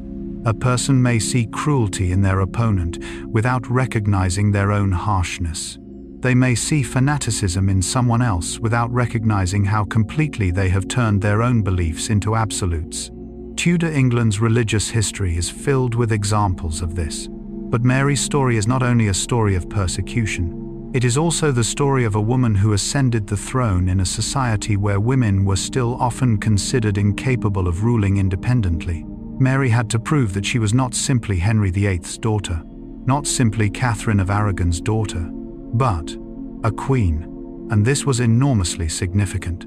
Before Mary, England had known women who could make claims to the throne or play important roles in politics. But Mary was the first woman to rule England clearly as a queen regnant, exercising royal authority in her own right.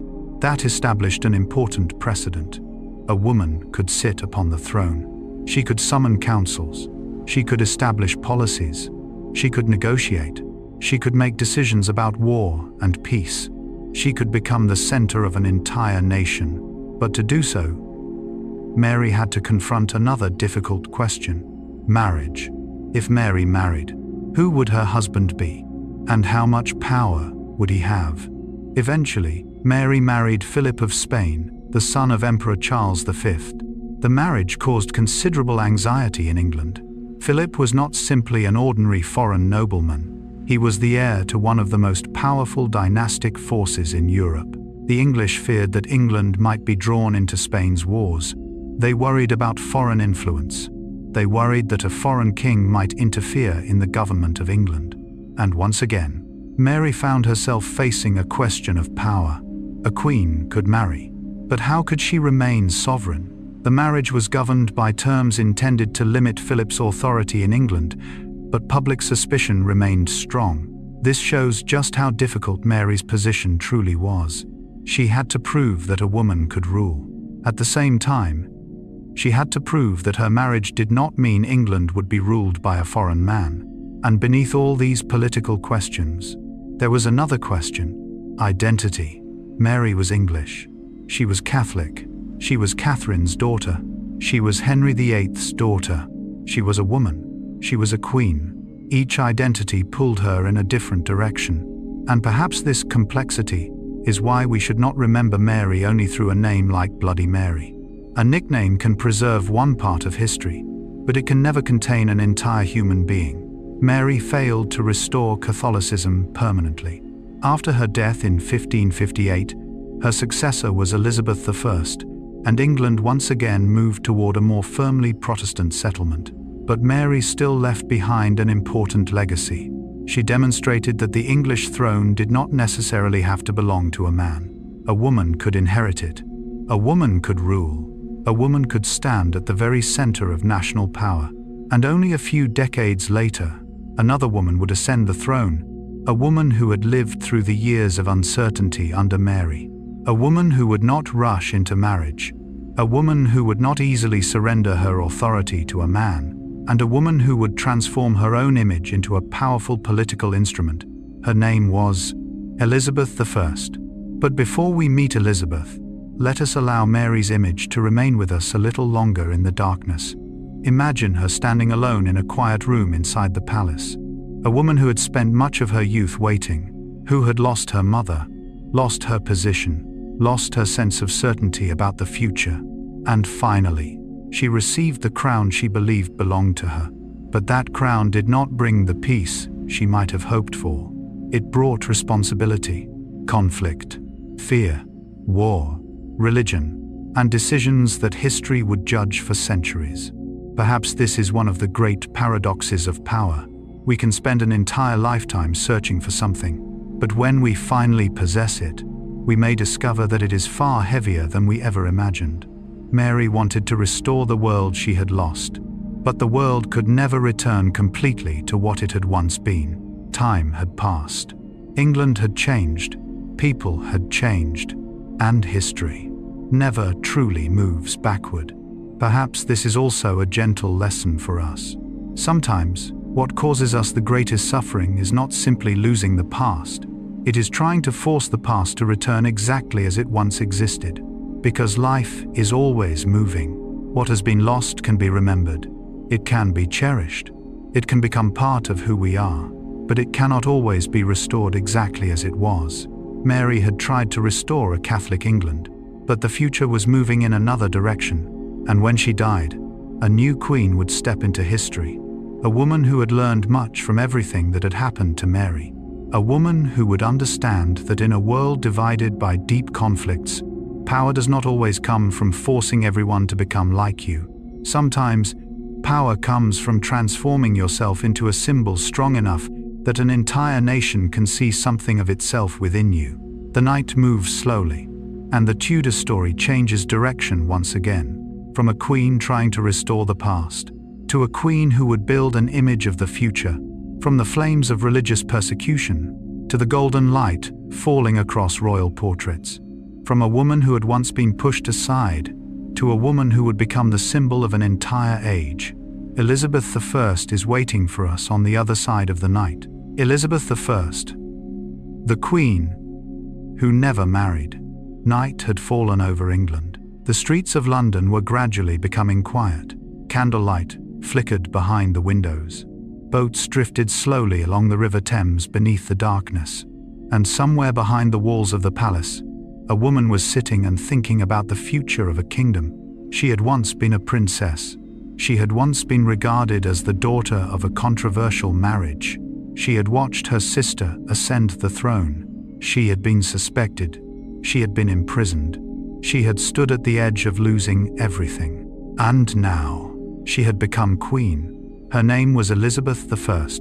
But the most remarkable part of Elizabeth's story was not simply that she became queen. It was the way she transformed her own life into a political symbol. Elizabeth was born in 1533, the daughter of Henry VIII and Anne Boleyn. Her childhood was far from peaceful. Her mother was executed when Elizabeth was still very young. Afterward, Elizabeth's legal status changed several times amid the succession and marital crises created by her father. She grew up in a court where love, power, and even survival could change because of a single decision made by the king. Perhaps that taught Elizabeth an important lesson very early in life. Not everything you see is the truth. Someone might smile at you today and suspect you tomorrow. Someone might call you a princess and then see you as a threat. A crown can be given, but it can also be taken away. When Mary I came to the throne, Elizabeth became a politically sensitive figure. She was associated with Protestantism, while Mary was attempting to restore Catholicism. In 1554, following Wyatt's rebellion, Elizabeth was suspected of involvement in a conspiracy against Mary and was taken to the Tower of London. She was later moved to Woodstock, where she remained under restriction. But Elizabeth survived, and in 1558, Mary died. Elizabeth became queen. It could be said that she ascended the throne carrying something that not every monarch possessed: experience with the fragility of power. Elizabeth had seen what could happen to a person who did not control the way others perceived them. So when she became queen, she seemed to understand that power did not exist only in armies, not only in wealth, not only in laws. Power also existed in the way other people saw you. And this is where Elizabeth's story becomes especially fascinating through the lens of Carl Gustav Jung. Jung used the concept of persona to describe the image a person presents to the world. Persona does not necessarily mean deception. It is a social role, a way of entering the world and being recognized by others. Elizabeth understood this almost instinctively. She did not simply rule England. She constructed the image of Elizabeth, the Queen. And one of her most famous decisions was not to marry. In the 16th century, this was an extraordinarily unusual choice. An unmarried female monarch created countless questions. Who would succeed her? Who would become the Queen's husband? If she married a foreign prince, how might England's sovereignty be affected? If she married an English nobleman, would his family gain too much influence? And if she did not marry, could a woman truly rule a kingdom independently? Elizabeth transformed these questions into a source of power. She did not rush to answer them. She allowed others to wait. Suitors arrived from courts across Europe. Marriage proposals became part of diplomacy. But Elizabeth did not need to give them what they wanted. She could keep marriage as a possibility, an unfinished promise, a diplomatic instrument, a way to maintain relationships, a way to delay, a way to negotiate. And from that point, her unmarried status was no longer a weakness. It became power. Elizabeth increasingly associated her image with the title Virgin Queen. But Virgin Queen did not simply mean a woman without a husband. It gradually became a symbol. Elizabeth could present herself as a woman who had devoted her entire life to the kingdom, belonging to no man, bound to no husband's family, and unwilling to allow a foreign king to gain direct influence over the English throne. She transformed her own body and private life into part of the language of politics. In an age when the image of a ruler carried enormous significance, Elizabeth understood something very important. The people could not see the Queen's mind, they could only see the symbol. And so Elizabeth's portraits were not simply portraits, they were messages, clothing, jewelry, colors, symbols, the background of the painting, the way the Queen looked at the viewer. Everything could carry meaning. A crown spoke of power, a jewel spoke of wealth. An object associated with virginity could reinforce the image of the Virgin Queen. A celestial symbol could suggest permanence. An image of youthful beauty could make it seem as though time itself could not touch her. Elizabeth understood that. A queen is not merely seen. A queen must be interpreted. This is what made Elizabeth's image so remarkable. One of the most frequently quoted statements associated with Elizabeth comes from her speech at Tilbury in 1588. "I know I have the body, but of a weak and feeble woman, but I have the heart and stomach of a king." The words are recorded in contemporary accounts of Elizabeth's address to the troops at Tilbury. The statement is remarkable because it reveals that Elizabeth understood the challenge she faced. She was a woman, and in a society where political power was largely imagined through masculine imagery, she had to demonstrate that being female did not mean being weak. But what is especially interesting is that Elizabeth did not deny that she was a woman. She said, "I know I have the body, but of a weak and feeble woman." She acknowledged the image that society could see, but immediately she shifted the meaning to another level. "But I have the heart and stomach of a king." This is the art of constructing the persona at a political level. Elizabeth took the very quality that others could use to doubt her and transformed it into a symbol of strength. Jung offers a thought that fits beautifully when reflecting on the relationship between a person and their social image. The privilege of a lifetime is to become who you truly are. This quotation appears in different forms in works and writings associated with Jung. So when using it in historical content, it is best understood as a reflection of the Jungian spirit, rather than as a direct statement about Elizabeth. But it raises a beautiful question. Who was Elizabeth truly? The woman behind the crown, or the image she created for the entire world? Perhaps she was both. That is what makes the persona so fascinating. The persona does not necessarily exist completely apart from the real person. Sometimes, it is built from the deepest parts of who we are. Elizabeth may have genuinely believed that she belonged to England. She may have genuinely believed that she had a responsibility to protect the kingdom. She may have genuinely wanted to preserve her independence. And from those beliefs, a political symbol was born. The Virgin Queen, a woman who belonged to no man, a queen who belonged to an entire kingdom.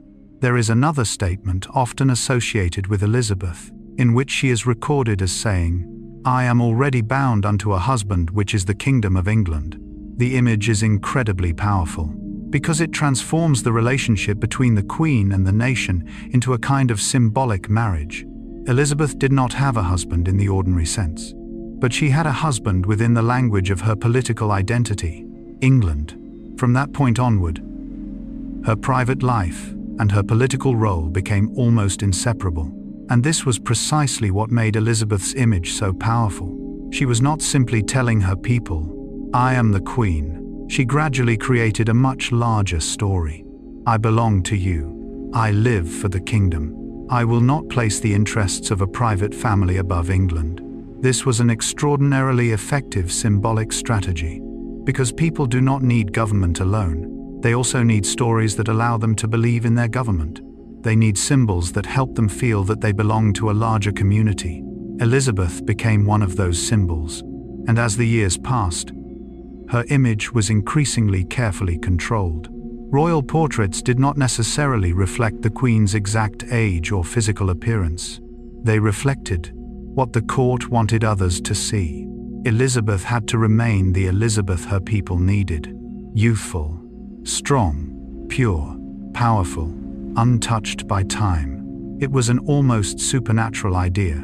A human being made of flesh and blood will eventually grow old, but a symbol can remain forever young.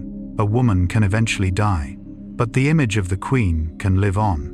This is precisely why Elizabeth's portraits are so important. They did not merely record a face. They constructed a legend, and that legend possessed political power.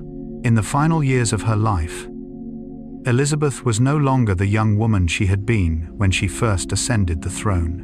Yet her official image could still give viewers a sense of permanence. The symbols within the paintings became a language of their own. An eye might suggest vigilance. A sieve could evoke purity.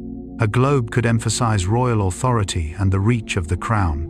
Pearls appeared repeatedly in Elizabeth's imagery, associated with virginity and purity.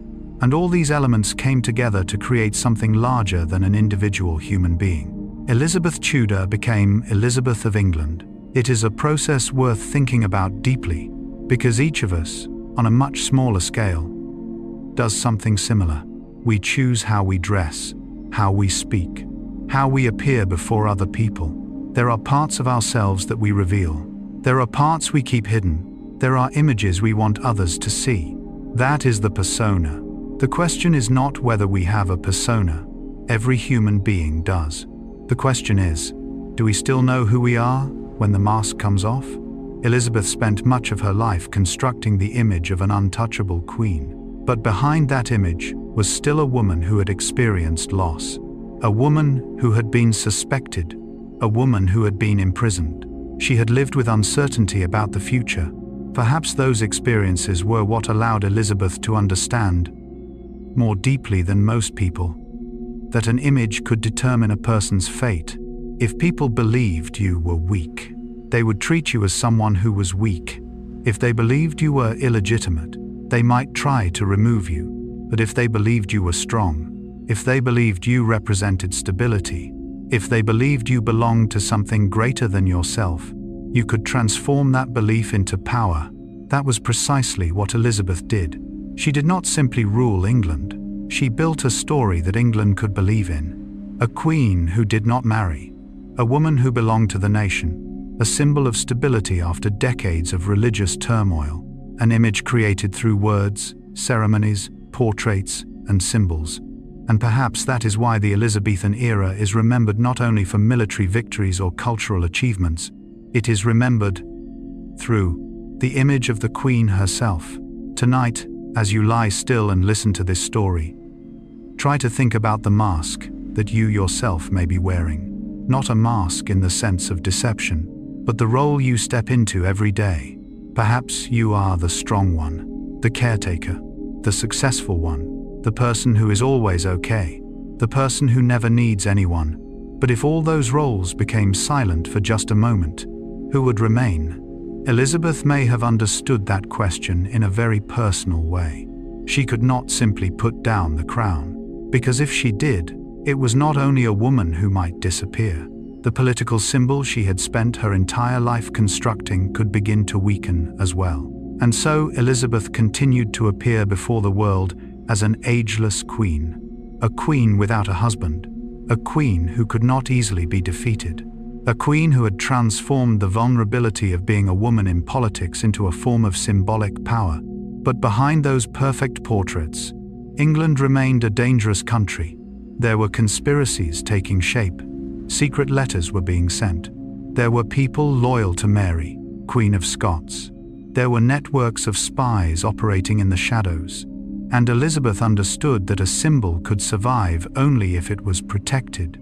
And so, behind the image of the immortal Queen, there would emerge people who worked in darkness, people who read letters, decoded messages, watched those suspected of conspiracy, collected information, and sometimes stopped a plot before it ever became an action. In the world of Elizabeth I, power did not exist only upon the throne. It also existed in letters opened at midnight, in codes deciphered by candlelight, and in eyes that were always watching in silence. One of the most important men in that world was Francis Walsingham, and from here, we will step into the secret world of Tudor spies, Cecil, Walsingham, and the spy network. The night had grown even quieter. London was sinking into darkness. Candlelight flickered faintly behind the windows. On a wooden table, a letter was being opened. There were no galloping horses, no thunder of cannons, no army marching toward the palace, only a few lines of writing on a small piece of paper. But sometimes, a small piece of paper could cost someone their life. In the world of Elizabeth I, power was protected not only by fortress walls or soldiers carrying swords. It was also protected by information. Who knew what? Who was speaking to whom? Where was a letter going? Who was secretly working against the Queen? Who was merely dissatisfied? And most importantly, who was preparing to turn dissatisfaction into a conspiracy? Behind Elizabeth, in this world of shadows, stood two particularly important figures, William Cecil and Francis Walsingham.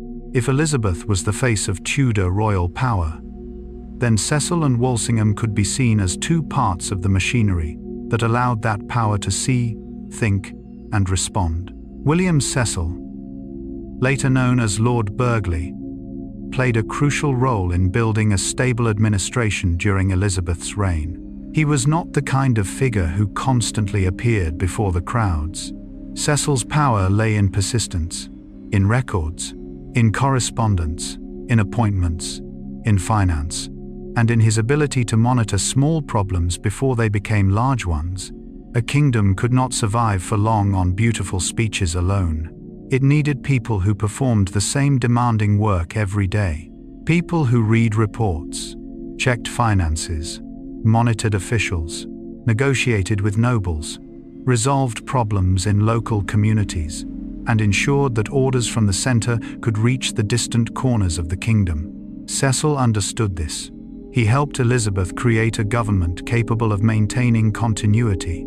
It was not overly dramatic. It was not always visible, but it was persistent, and that persistence created a very different kind of power.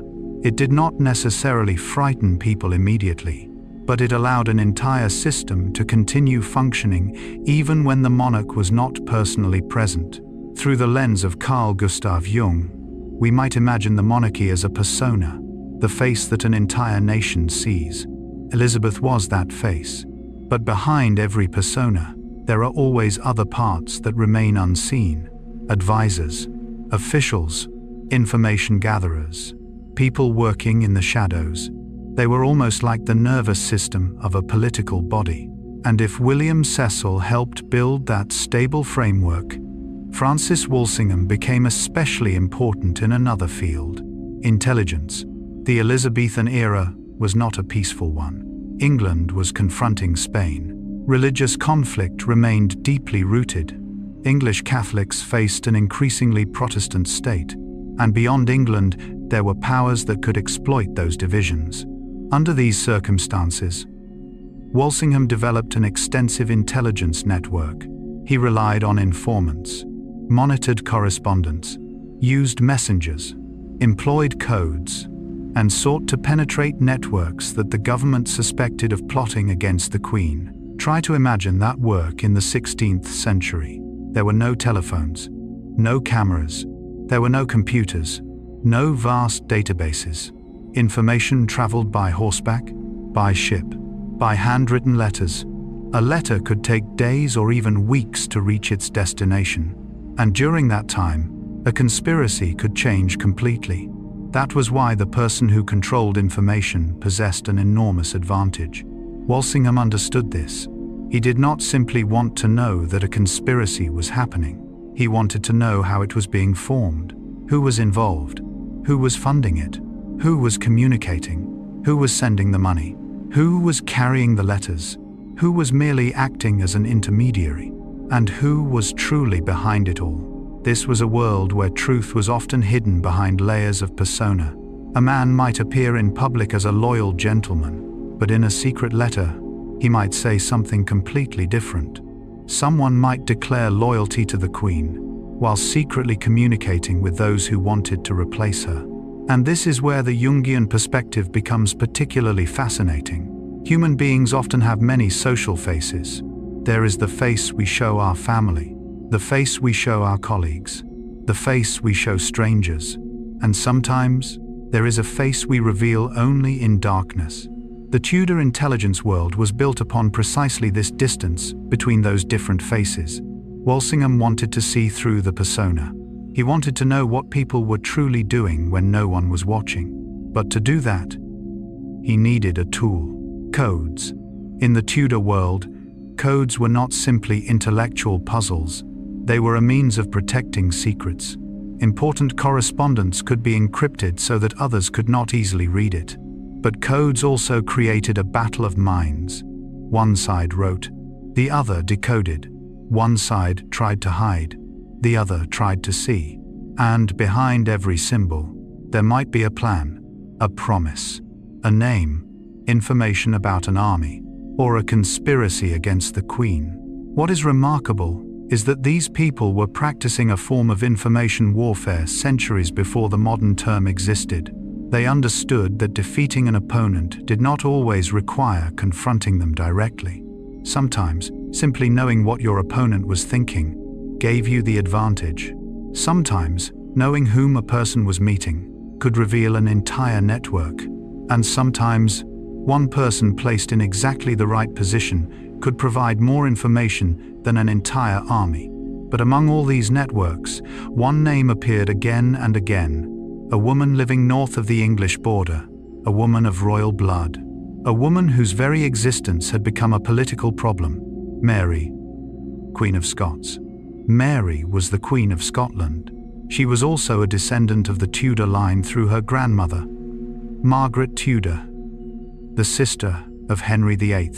More importantly, she was Catholic, and some Catholics regarded Mary as an alternative claimant to Elizabeth's throne.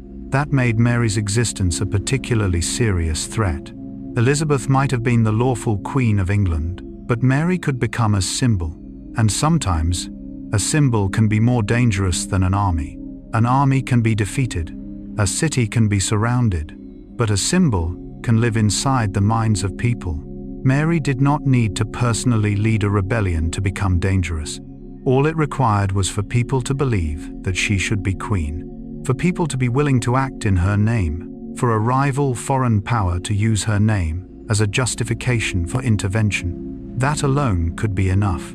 This is a deeply Jungian dimension of power. A person does not exist only as an individual. They can become an image within the collective mind. Mary became such an image. To Catholics who supported her, Mary could represent a Catholic England. To Elizabeth's supporters, Mary could represent a threat to the stability of the kingdom. The same person. Two completely different images. That is the power of a symbol, and also its danger, because when a person becomes a symbol, others no longer see them simply as an ordinary human being. They see what they want to see. Mary gradually became trapped within that world. She was watched, controlled. The people who came into contact with her were monitored. Letters connected to her became important targets of the intelligence network. And eventually, a conspiracy emerged, the Babington Plot.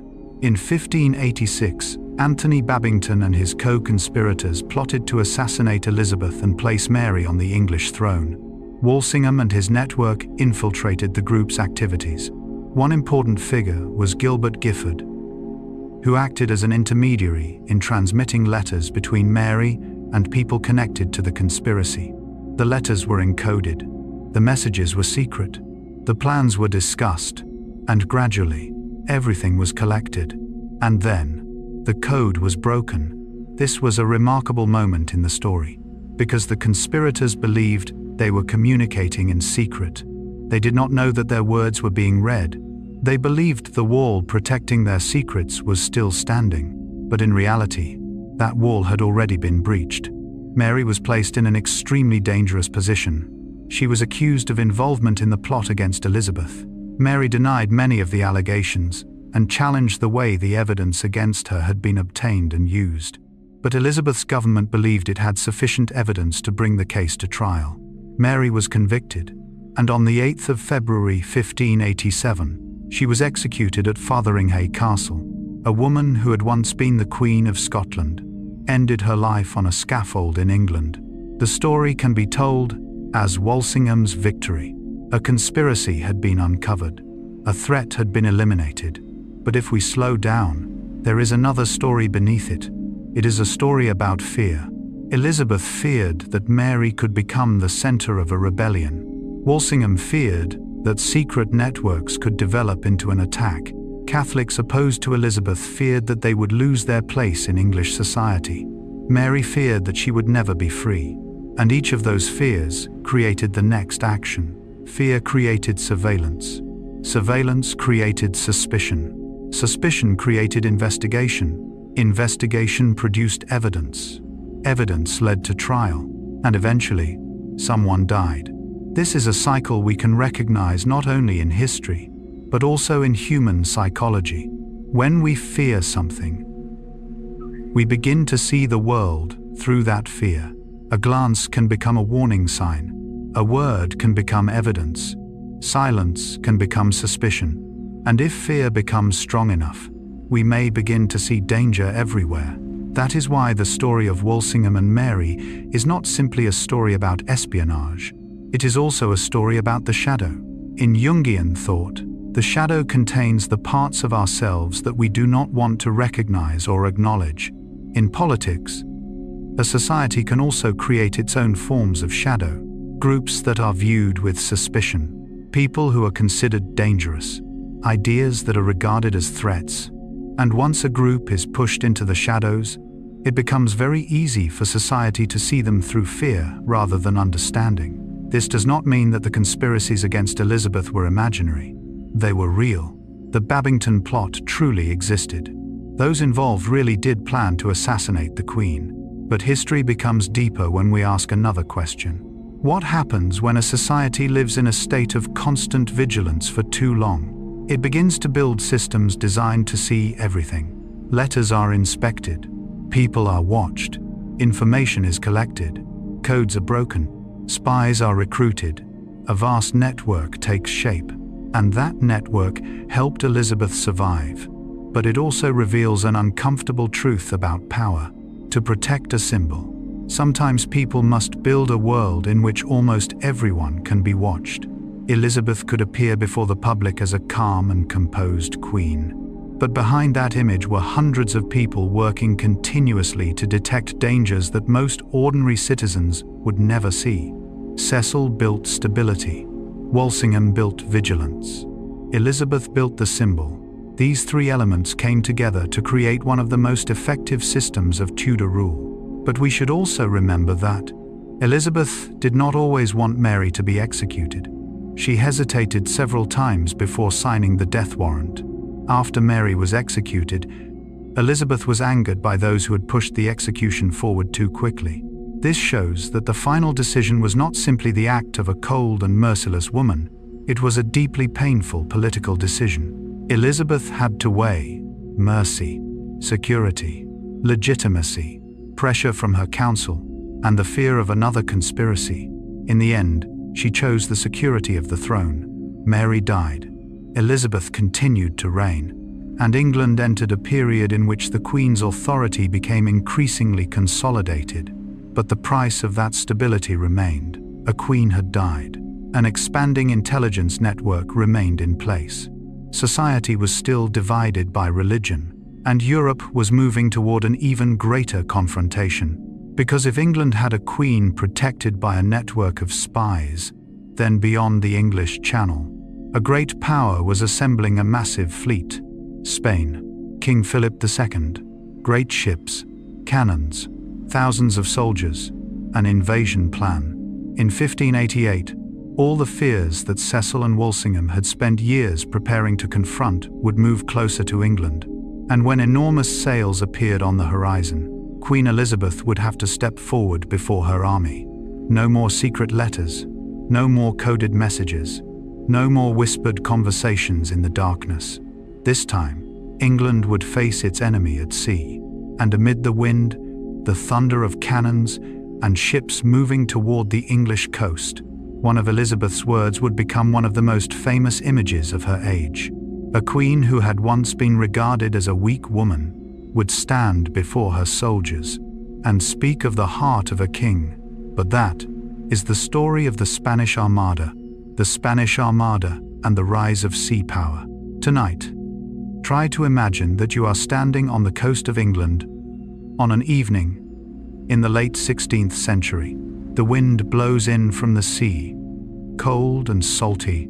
The grass along the shore bends beneath every gust. Far away, darkness stretches across the water. There are no electric lights, no modern ships, only the black sea, the vast sky, and the endless sound of waves breaking against the shore. And then, dark shapes appear on the horizon. One ship, then another, then dozens of sails. A massive fleet is moving toward England. It is the Spanish Armada. In 1588, the confrontation between England and Spain had reached an unprecedented level of tension. But to understand why those ships appeared off the English coast, we need to go back several years. The relationship between Elizabeth I and Philip II of Spain had not always been openly hostile. Elizabeth had once sought to maintain diplomatic relations, but over time, religious differences, commercial rivalry, English privateering against Spanish shipping, and English intervention in the conflict in the Netherlands pushed the two countries toward increasingly direct confrontation. Spain was one of the most powerful states in Europe. Philip II controlled a vast empire. Spain possessed enormous resources from its colonies in the Americas. Its naval forces had extensive experience, and in the eyes of many English people, Spain seemed like an opponent far too powerful to defeat. Elizabethan England was still a smaller country.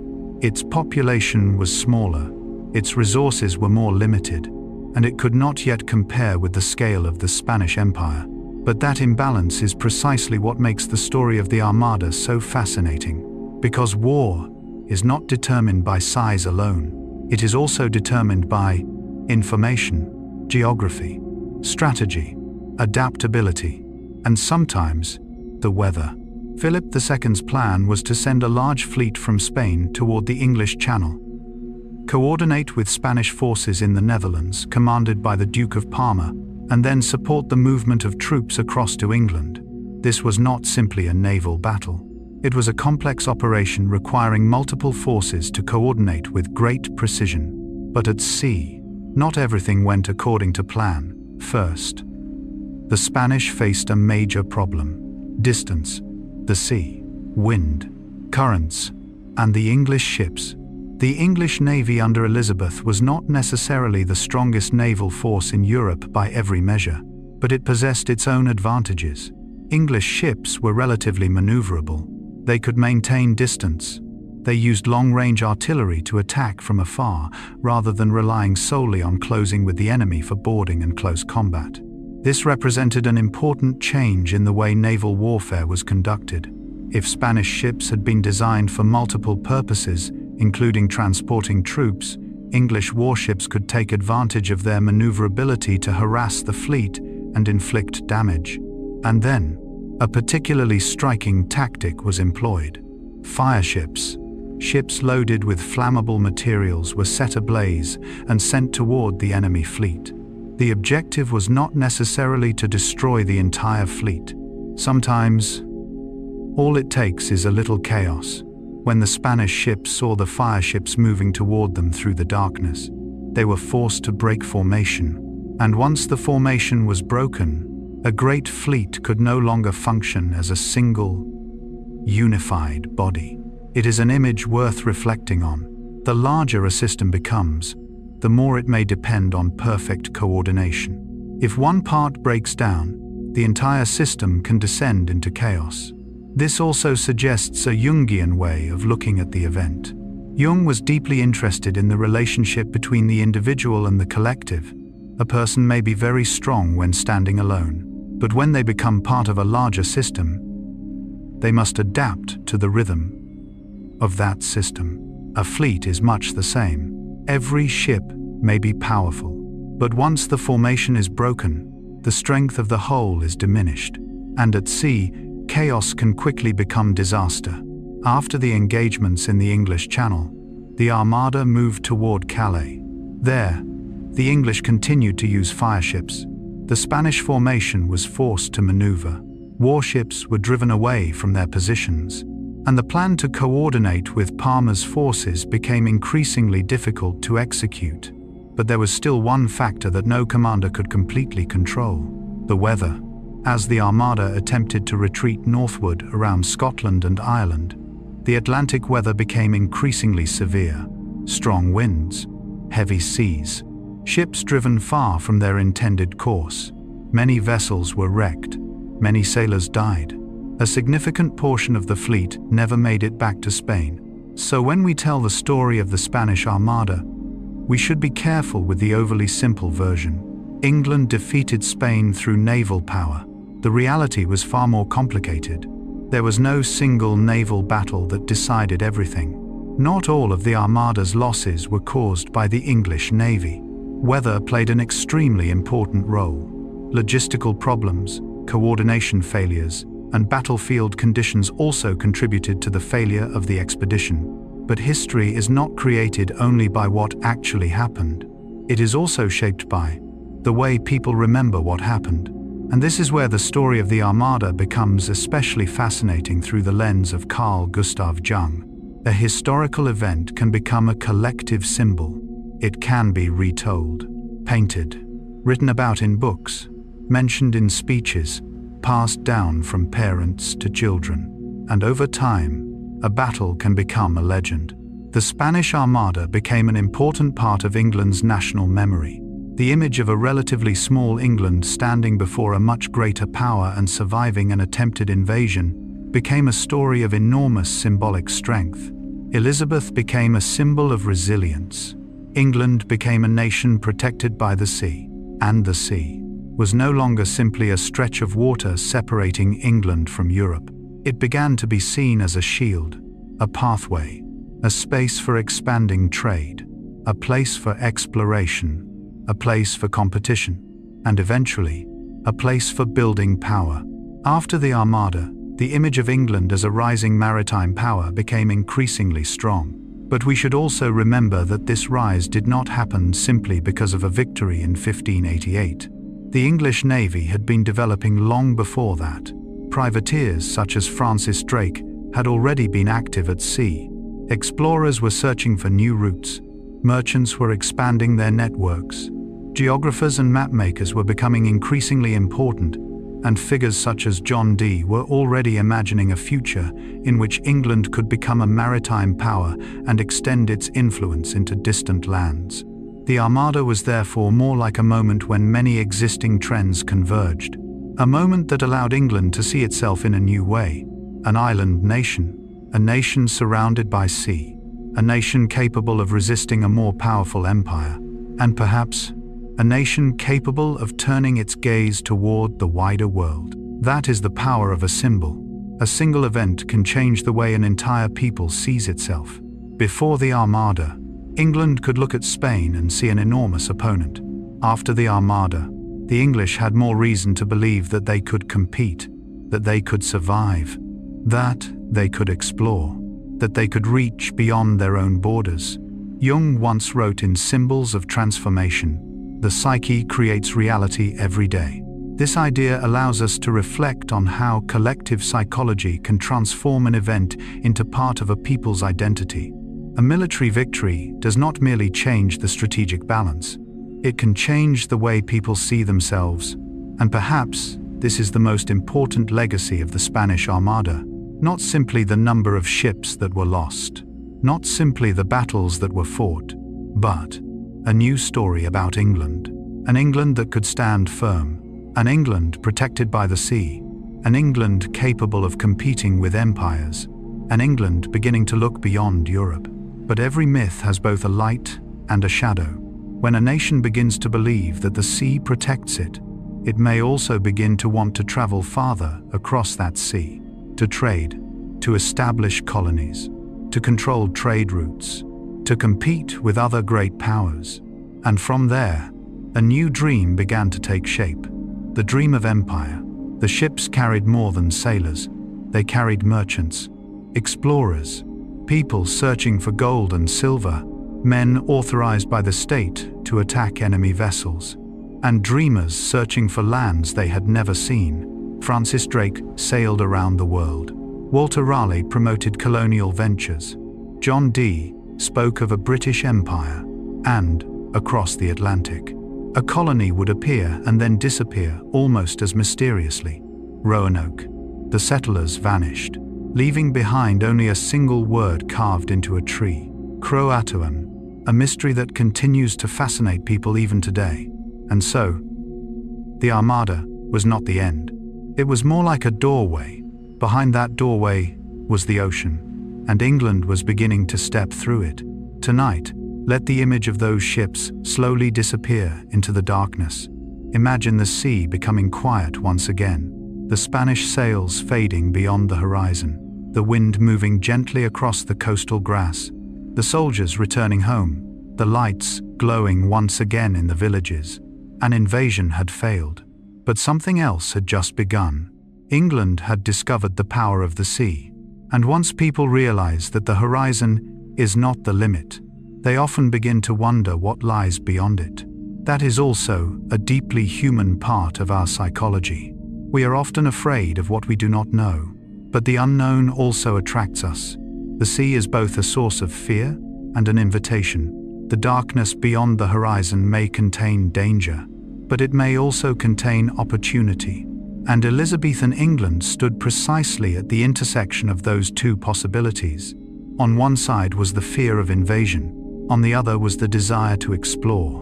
On one side was the protection of home. On the other was the call to enter the wider world.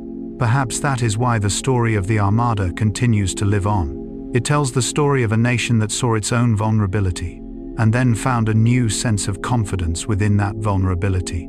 But where would that new confidence take England? The answer would no longer be found in the battles of the English Channel. It would lie in distant lands across the ocean, in ships crossing the seas, in men authorized to attack England's enemies, in maps that stretched farther and farther across the unknown, and in a dream that the English were only beginning to imagine, an empire upon the sea. And in the next chapter, we will step aboard the ships of Francis Drake, follow the path of Walter Raleigh, gaze toward the mystery of Roanoke, and listen to the call of a world that the Tudors had not yet fully discovered. Exploration, privateers, and the dream of empire. After the sails of the Spanish Armada disappeared beyond the horizon, the sea was no longer simply a place England had to defend. It began to become an invitation toward the distant horizon, toward lands that remained unknown, trade routes that had yet to be explored, islands somewhere beyond the ocean, and treasures that people could only imagine. In the Tudor world, the sea was both a source of fear and a dream, and perhaps it was precisely this contradiction that encouraged England to venture out into the wider world. In 1587, before the Spanish Armada entered English waters, Francis Drake carried out a famous raid on the Spanish port of Cadiz. He destroyed or captured numerous ships and supplies, disrupting part of Spain's preparations for the coming expedition. The English would later give the event a memorable name, singeing the King of Spain's beard. The image becomes almost poetic when viewed from hundreds of years away. One man confronting a great empire, not waiting for the enemy to arrive, not simply standing behind defensive walls, but sailing directly toward the place where his enemy was preparing. Drake understood that at sea, distance did not necessarily have to be an obstacle. It could become an advantage. A ship could suddenly appear where the enemy least expected it. A single attack could force an enormous plan to slow down. But Francis Drake was not only a warrior, he was also a privateer. And from here, we enter a world where the boundary between warfare and piracy became remarkably blurred. A privateer was someone authorized by a government to attack the ships or property of an enemy nation, usually through a license known as a letter of marque. Legally, they were not exactly the same as pirates, but if you were standing on the deck of a ship and watching a merchant vessel being pursued, the distinction between the two could become very thin. The victor called himself a servant of his country. The defeated called him a pirate, and sometimes, both sides had reasons for seeing the situation differently. This was one of the most fascinating contradictions of the Elizabethan age. The state wanted to expand its power at sea, but it did not always want to bear the full cost and risk itself. Privateers had ships, they had sailors, they had experience, they had ambition, and they could turn warfare into an opportunity for profit. If they captured an enemy's cargo, they could receive a reward. If they defeated a Spanish vessel, they could both weaken England's enemy and enrich themselves. And so, in the Tudor world, patriotism and personal profit sometimes sailed on the same ship. That is deeply human. We rarely act for only one reason. A person may want to explore out of curiosity, but also want to become wealthy. They may want to serve the king, but also desire fame. They may want to spread their religion, while at the same time wanting to claim land. And this is where the perspective of Carl Gustav Jung allows the story to become even more profound. Jung spoke of the shadow, the part of ourselves that contains qualities we do not want to acknowledge or bring into the light. If Elizabethan England saw itself as civilized, Christian, and orderly, then on the other side of that dream, a shadow could also exist. Ambition, profit, violence, possession, and the desire to claim lands beyond the horizon. Exploration, therefore, was not always simply a beautiful story about discovering the world. It could be a mixture of curiosity and ambition, of knowledge and power, of courage and greed. And it was precisely this mixture that helped shape the maritime world of Elizabethan England. Another famous figure of this period was Walter Raleigh. Raleigh was a nobleman, explorer, colonial investor, and prominent figure at the court of Elizabeth I. He became closely associated with English attempts to establish colonies in North America, particularly the Roanoke Project. He also became one of the figures often mentioned in the story of tobacco and its introduction into English life during the Elizabethan period. Tobacco from the Americas fascinated Europeans, and in later popular culture, Raleigh became closely associated with introducing the habit of smoking to Elizabeth's court. But more important than the story of a new plant is the way people respond to things they have never encountered before. Imagine a Tudor person seeing tobacco for the first time, a leaf from a distant world, something with a strange scent, used in an unfamiliar way, something unlike anything they had known before. For them, the world was expanding. Things that had once existed beyond imagination could now appear on tables, in royal courts, and in marketplaces. Every new object carried a story about where it came from, a story about the people who had crossed the ocean, and a story about how the world itself was changing. But among all the colonial dreams of Elizabeth's reign, no story was more mysterious than Roanoke.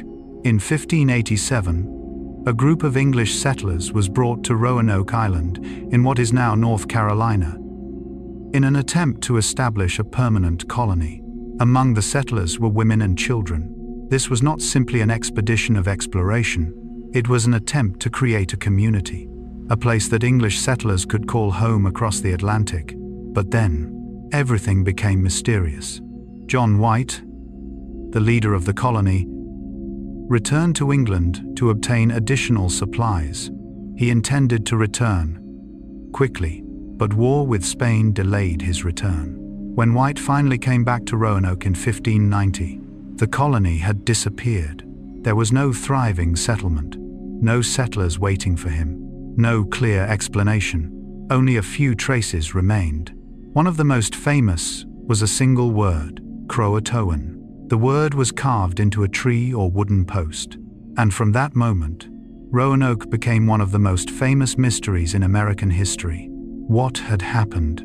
Had the settlers left with local indigenous people? Had they moved to another location? Had they died from hunger, disease, or conflict? Or had they gradually become part of another community? To this day, there is no single explanation that has been proven beyond doubt, and that uncertainty is precisely what has allowed Roanoke to live on, because human beings find unfinished stories difficult to leave alone. We want to know.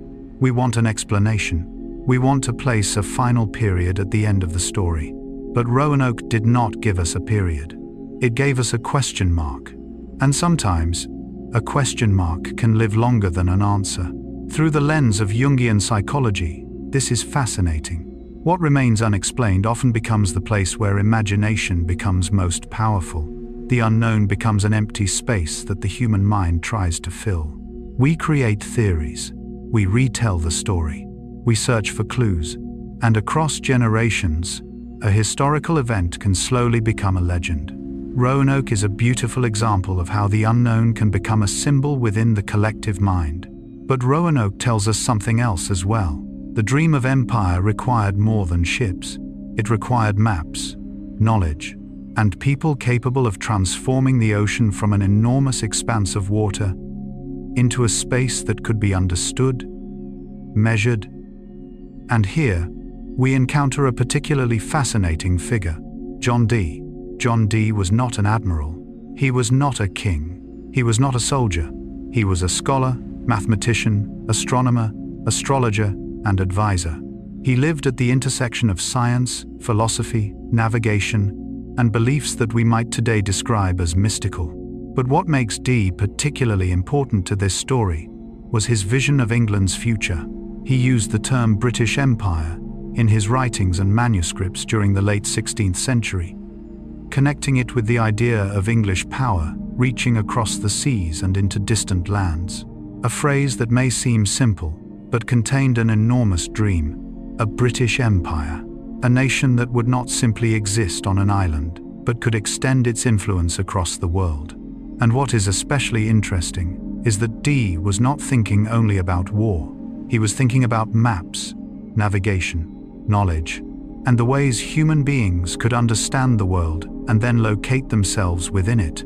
This is a deeply Jungian idea, because a map is not merely a geographical tool. It is also a way for human beings to transform the unknown into something they can understand. When you draw a line on a map, you are saying, "I know where this place is." When you give a piece of land a name, you are saying, "I can call it something." When you measure a distance, you are saying, "I can quantify it." And when a nation begins drawing maps of the world, it is not only learning about the world, it is also imagining its own place within that world. That is why navigation and cartography could become instruments of power. Knowledge allowed people to travel farther, but knowledge also helped them decide where they wanted to go. And as England began looking toward the Atlantic, an entirely new world opened before it. Francis Drake saw the sea as a battlefield. Walter Raleigh saw the sea as a pathway to colonies. John Dee saw the sea as a space of knowledge and power. Merchants saw opportunity. Privateers saw rewards. Settlers saw a place where they could begin a new life. And the royal court saw the possibility of a greater England. All of these dreams existed at the same time, and it was the resonance between them that helped create one of the important turning points in English history. But there is something worth reflecting on. The dream of empire often begins with beautiful words: exploration, knowledge, trade, adventure, civilization. But behind those words can sometimes lie things that are much harder to speak about. ownership, competition, violence, the taking of land, the exploitation of resources, and the disappearance or suffering of communities that had already lived in the lands Europeans were beginning to reach.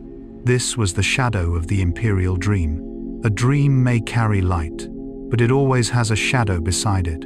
Perhaps this is not true only of empires. Perhaps it is also true of every human being. We can have a beautiful dream of who we want to become. We may want to succeed, to explore, to be free, to create something meaningful. But if we refuse to look at our own shadow, ambition can become obsession, confidence can become arrogance, leadership can become a need for control, and a dream can become something that prevents us from seeing other people clearly. That is one of the quiet lessons Tudor history can offer us. Not so that we can judge people who lived more than 400 years ago, but so that we can recognize something of ourselves in them. Francis Drake wanted to go farther. Raleigh wanted to build a new world. Dee wanted to imagine a stronger future for England. The settlers of Roanoke wanted to begin a new life. All of them were looking toward the horizon, and the horizon has always held a strange attraction for human beings. It seems to whisper, perhaps there is something more on the other side. A new land, a new opportunity, a new life, a different version of ourselves. But the farther we travel, the deeper the question becomes, what are we really searching for? Francis Drake searched for victory and fame. Raleigh searched for influence and colonies. Dee searched for knowledge and a greater future for England. The settlers of Roanoke searched for a new home, but in the end, they all had to confront the same truth. The world beyond us is never exactly what we imagine it will be. There are violent seas, strangers, failures, mysteries that cannot be explained, dreams that disappear without leaving an answer, and sometimes, all that remains is a single word carved into a tree. Croatoan, a word that has stood across the centuries, like a whisper from the past, reminding us that history does not always give us answers. Some stories leave only traces. Some lives leave behind only a name. Some dreams never reveal how they ended. And perhaps that is not entirely frightening, because within uncertainty, there is still room for imagination to breathe. Tonight, as you close your eyes, imagine a Tudor ship leaving the shore, a small lantern on its deck slowly fading into the distance, the ocean stretching endlessly ahead. No one knows exactly what is waiting on the other side, but the ship continues, slowly, across the waves, through the darkness, toward a horizon that has never been fully known. Perhaps that is the nature of being human. We fear the unknown, and yet we still move toward it. We know we may fail, and yet we still try. We know that one day we will have to turn back, and yet we still want to know what lies beyond the horizon. And Tudor England was no different. After the Armada, after the voyages of exploration, after Drake, Raleigh, Roanoke, and John Dee, a dream had been planted, and that dream would continue to grow. It would carry England farther across the oceans, toward new lands, new opportunities, new conflicts, and eventually toward the beginnings of an empire whose consequences would reach far beyond the Tudor age. The dream was of an England that could reach beyond its own island, an England with ships that traveled farther, with maps that stretched wider, with merchants searching for new markets, with settlers searching for new lands, and with a culture that was flourishing in London itself. Because while ships were leaving the shore, stories were beginning to appear on the stage. New writers, new poets, new actors, new printers. London was changing, and somewhere within that city, a man named William Shakespeare was preparing to become one of the most famous names in English culture. But before the stage lights begin to shine, let the sea grow quiet for a moment, because our journey will leave the ocean behind and return to London, a city of narrow streets, church bells, the smells of food, the shops along London Bridge, and new theatres that would create an entirely different Tudor world. A world built not only by wars and crowns, but by books, theatres, art, and the stories people told one another. London, and the cultural explosion of Tudor England. Night had fallen over London, but the city never truly slept. Even as candles slowly went out inside the houses, footsteps could still be heard along the narrow streets. From the River Thames came the gentle sound of water against the docks. Cargo boats moved slowly through the darkness, and somewhere farther away, the warm glow of taverns still flickered. Tudor London was a city growing rapidly.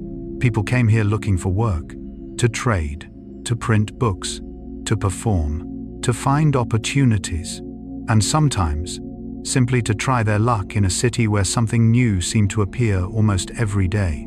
London was not merely the place where the royal court was located. It was becoming a miniature world of England itself. Merchants met sailors, craftsmen met nobles, immigrants met locals, printers met writers, and storytellers met audiences willing to pay to hear their stories.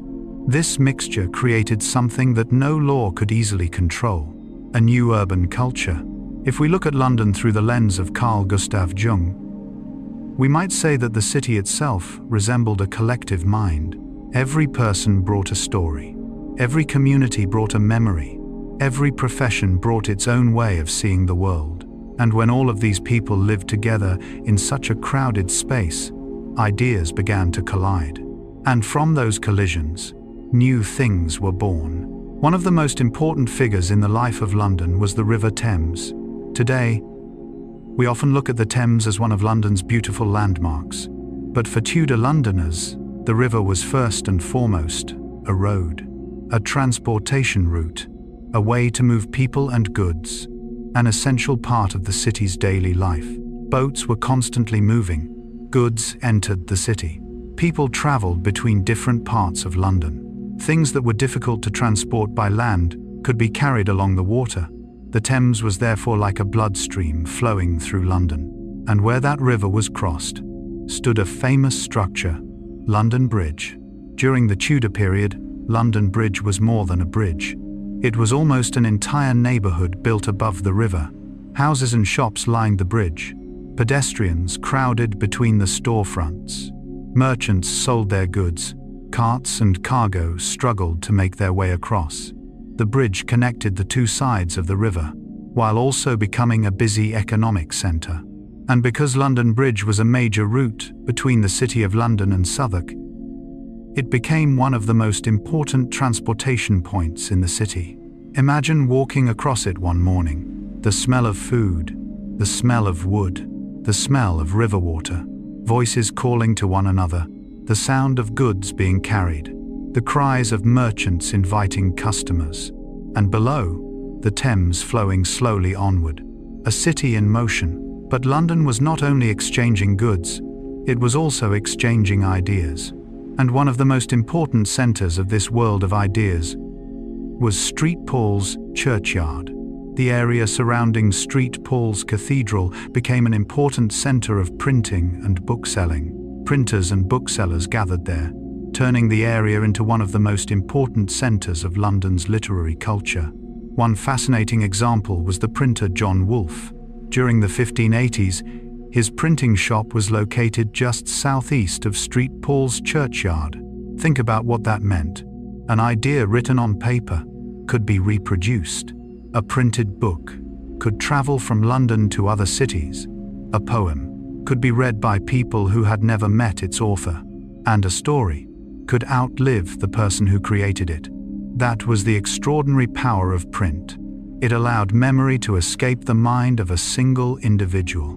It transformed spoken words into physical objects, and those objects could then pass from one person to another.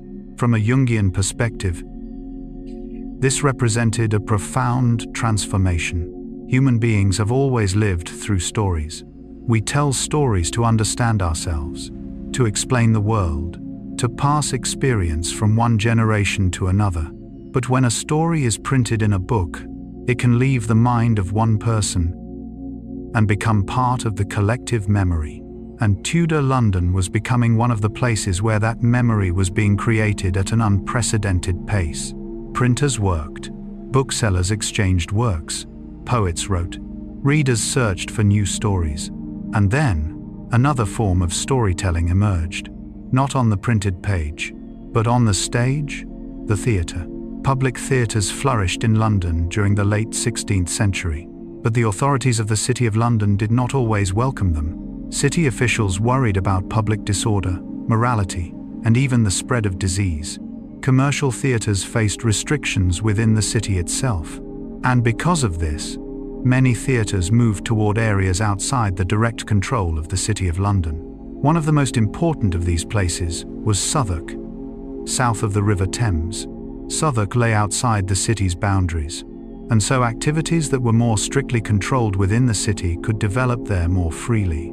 Shakespeare's Globe would later be built in Southwark in 1599. This created a beautiful paradox. On one hand, the authorities wanted to control the stories people heard. On the other, people were drawn toward places where stories could be told more freely. And so the theatre flourished. Actors appeared. Theatre companies competed. Audiences came to watch. Stories of kings, love, betrayal, ambition, jealousy, and death were performed before hundreds, sometimes thousands, of people. And there, Tudor men and women began to see themselves. This is what made theatre so powerful. A book could be read alone, but a play was experienced together. The audience laughed together, feared together, fell silent together. And when a character on the stage spoke aloud something the audience had once thought but never dared to say, an entire crowd could recognize itself within the story. That was a powerful form of collective psychology, and few people understood it better than the great playwrights of the age, Christopher Marlowe and William Shakespeare. Marlowe was one of the most important playwrights of the Elizabethan age, known for Tamburlaine, Dr. Faustus, and many other works. Shakespeare and Marlowe belonged to the same generation of playwrights who transformed the English stage in the late 16th century. Marlowe was especially famous for characters whose ambitions reached beyond the limits of ordinary human life. In Dr. Faustus, he wrote, "Was this the face that launched 1,000 ships and burnt the topless towers of Ilium?" These two lines refer to Helen of Troy, but if we listen more deeply, we can hear a very Tudor question within them. How far will human beings go for what they desire? Faustus wanted knowledge. He wanted power. He wanted to go beyond the limitations of ordinary human existence. And this was also one of the great obsessions of the Renaissance. Human beings were beginning to explore the possibilities of their own potential. But every new possibility came with another question. Where does the limit lie? Shakespeare returned to questions like these again and again.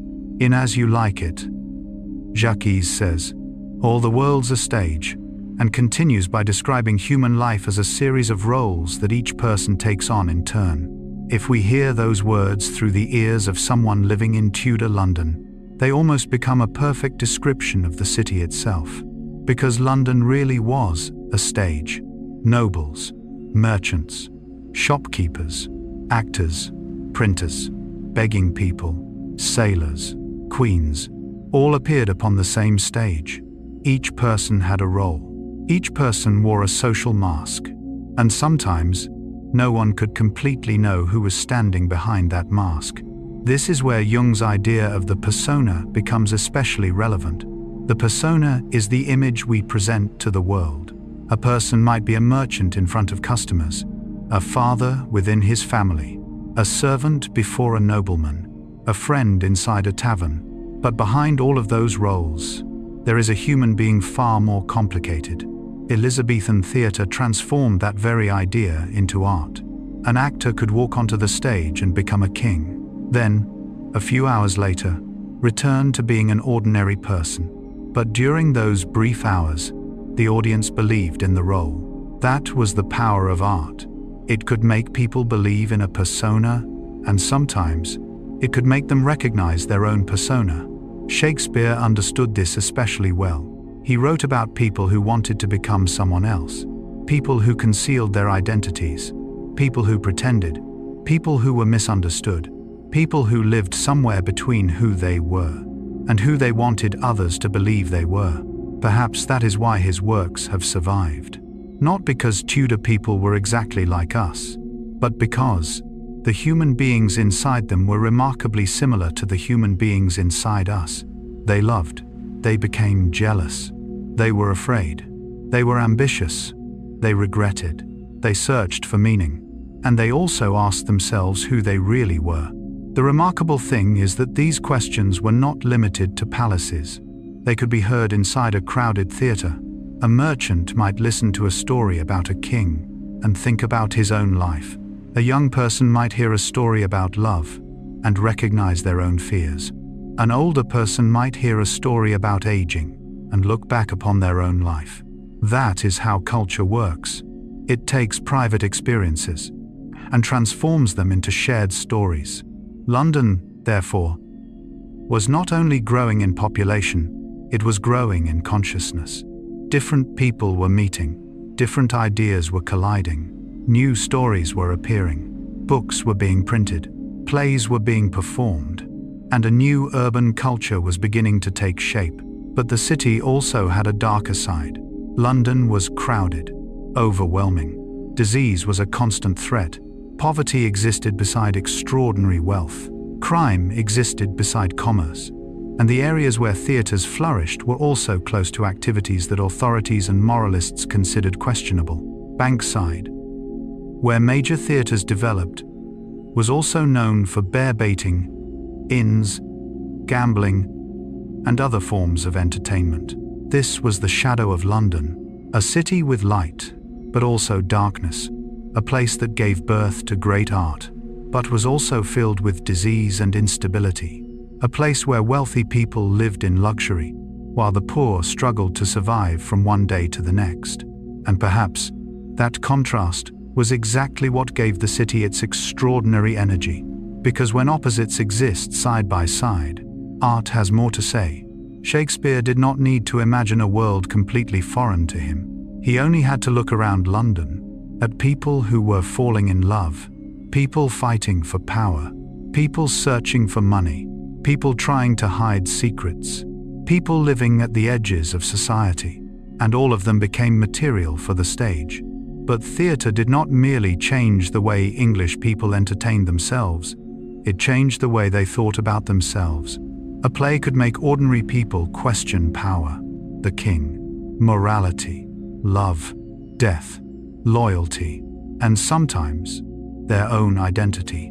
That is why the Elizabethan age is so often remembered as a period of extraordinary cultural brilliance, not simply because of Shakespeare, but because an entire cultural ecosystem had emerged. Theatre, printing, poetry, music, commerce, taverns, public spaces, all of them came together to create a city that was constantly moving, a city where every day could bring another story. And tonight, as the streets of Tudor London slowly grow quieter, the theatres will begin to empty, the crowds will drift home, the candles inside the playhouses will gradually disappear, but the stories will remain. They will travel from one mind to another, from one generation to the next, and somewhere in the darkness of London, the words of Shakespeare, Marlowe, and countless other writers will continue to remind people of something timeless, that beneath the crowns, beneath the costumes, beneath the masks, there is always a human being trying to understand what it means to be alive. When we imagine Tudor London slowly drifting into sleep, let the sounds begin to fade. The sound of oars moving across the Thames, footsteps crossing London Bridge, the closing of shop doors, the sound of a printing press finishing its final pages, the voices of an audience leaving the theatre, the sound of an actor removing their makeup, and then the city becomes quiet, but the stories remain. One story survives inside a book, another lives in the memory of an audience member, another is told again beside a fireplace, and another is written by a man in London, a man who perhaps had no idea that his words would still be read more than 400 years later. William Shakespeare. He once wrote, "All the world's a stage." Perhaps Tudor London really was such a stage, and each of us, whether living inside a palace or along a small street, steps onto that stage for a brief moment. We play the roles we have been given. We love the people who appear beside us. We face the things we cannot control. And one day, we leave the stage. But the story may continue, because what human beings leave behind is not always money or power. Sometimes, it is a story, a poem, an idea, a painting, a play, a book, and perhaps that is one of the most beautiful gifts Tudor London gave to the world. A culture that did not simply tell stories about kings, but began to tell stories about human beings full of contradictions, full of desires, full of fears, full of hope, and because of that, very much like us. But beyond the walls of London, life continued at a slower rhythm. Most Tudor people did not live in palaces. They lived in villages. They farmed, raised livestock, cared for gardens, worked according to the seasons, and built homes that reflected both their social status and their living conditions. In the next part, we will leave the crowded streets of London. We will travel into the quieter countryside. We will step into Tudor gardens. We will look at houses with chimneys and glass windows. And we will discover a world where a garden was not simply a place to grow plants, but also a way for people to express wealth, order, and control over nature. A quieter world, but one filled with stories of its own. Tudor fashion, food, and aristocratic life. As night fell across Tudor England, the palaces began to disappear into the soft glow of candlelight. Inside the vast rooms of Hampton Court, servants were still preparing the evening meal. In the kitchens, fires burned brightly. Large pots rested above the flames. Meat slowly turned on spits. Bread was baked. Spices were ground. Sugar was shaped into strange and elaborate forms. And above the kitchens, another world was preparing to appear. A world of silk, velvet, pearls, lace, enormous collars, and garments designed to make one person impossible to mistake for anyone else. Because in Tudor society, people did not simply wear clothes, they wore their status. Today, we often think of fashion as a matter of personal preference. You like one color, someone else prefers another. One person dresses simply, another likes to stand out. But in the 16th century, clothing carried a much deeper social meaning. Just by looking at someone walking down the street, you could often make assumptions about which social class they belonged to, whether they were wealthy, what kind of work they might do, and sometimes, who they wanted other people to believe they were. That is what makes Tudor fashion so fascinating through the lens of Carl Gustav Jung. Jung spoke of the persona, the social mask people use when they enter the world. The persona is not necessarily a lie. It is the way we present ourselves. A person may be very different when alone, from the person they become when standing before a crowd. And in Tudor society, clothing was one of the clearest expressions of that persona. A garment did not simply protect the body from the cold. It could say, I belong to this social class. I have money. I have authority. I deserve respect. And because clothing could communicate such powerful messages, the Tudor government began trying to regulate it. This was the purpose behind laws, known as sumptuary laws. These regulations restricted the use of certain fabrics, colors, furs, and luxurious garments. According to social rank, the purpose was not simply economic. It was also about maintaining social order, because if an ordinary person could dress like a nobleman, the boundaries between social classes would become harder to see. And in a society built heavily upon hierarchy, keeping those boundaries visible had political importance. A nobleman needed to be recognized as a nobleman. A member of the merchant class needed to understand his place. A servant was not expected to appear like his master. Clothing therefore became a kind of language. Without saying a single word, you could still communicate a great deal. One of the most recognizable symbols of Tudor fashion was the ruff, the large, pleated collar surrounding the neck. At first, ruffs may have developed from relatively simple collar pieces. But over time, they became more elaborate, larger, stiffer, and increasingly theatrical. To modernize, an enormous ruff may look rather strange, but to Tudor society, it was a statement. A large ruff required time to shape. It required materials. It required care, and it often required a servant who knew how to maintain it properly. All of that communicated a message. I have enough resources that I do not have to do everything myself. That is what fashion often does. It makes invisible things visible. Wealth has no physical shape, but an expensive garment gives it shape. Power is invisible, but a robe, a precious jewel, or a large ruff can make power visible. And Tudor beauty sometimes came with a price that was much harder to see.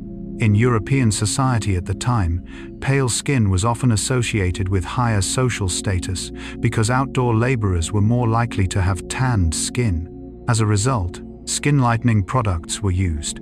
Some cosmetics of the period could contain lead compounds, particularly preparations based on lead carbonate, which could be dangerous to health with prolonged exposure. It is a striking paradox. People wanted to become more beautiful, and sometimes harmed their own bodies to achieve the appearance they desired. A paler face, smoother skin, a more perfect appearance. But behind the beauty, there could be pain. There could be toxicity. There could be consequences that the people using these products did not fully understand.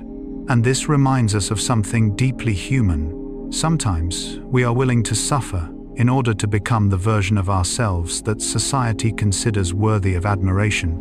And this was not limited to the 16th century. People still do similar things today. We change our appearance. We choose our clothes, Tudor fashion, food, and aristocratic life.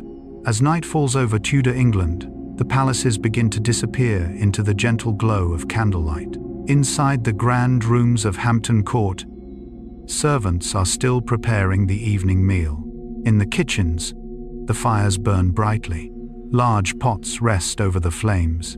Meat slowly roasts over the fire. Bread is being baked. Spices are being ground. Sugar is being heated and shaped into strange and elaborate forms. And above it all, a completely different world is beginning to appear. A world of silk, velvet, pearls, lace, elaborate collars, and garments designed to make one person unmistakable from another. Because in Tudor society, people did not simply wear clothes. They wore their status. Today, we often think of fashion as a matter of personal preference. You like one color. Someone else prefers another style. One person dresses simply. Another enjoys standing out. But in the 16th century, clothing carried a much deeper social meaning. Simply by looking at someone walking down the street, you could make an educated guess about the class they belonged to, whether they were wealthy, what kind of work they might do, and sometimes, who they wanted others to believe they were. This is what makes Tudor fashion particularly fascinating when viewed through the lens of Carl Gustav Jung. Jung spoke of the persona, the social mask we use when we enter the world. The persona is not necessarily a lie. It is the way we present ourselves to others. A person can be very different when alone, from the person they become when standing before a crowd. And in Tudor society, clothing was one of the clearest expressions of that persona. A garment did more than protect the body from the cold. It could say, I belong to this class. I have money. I have power.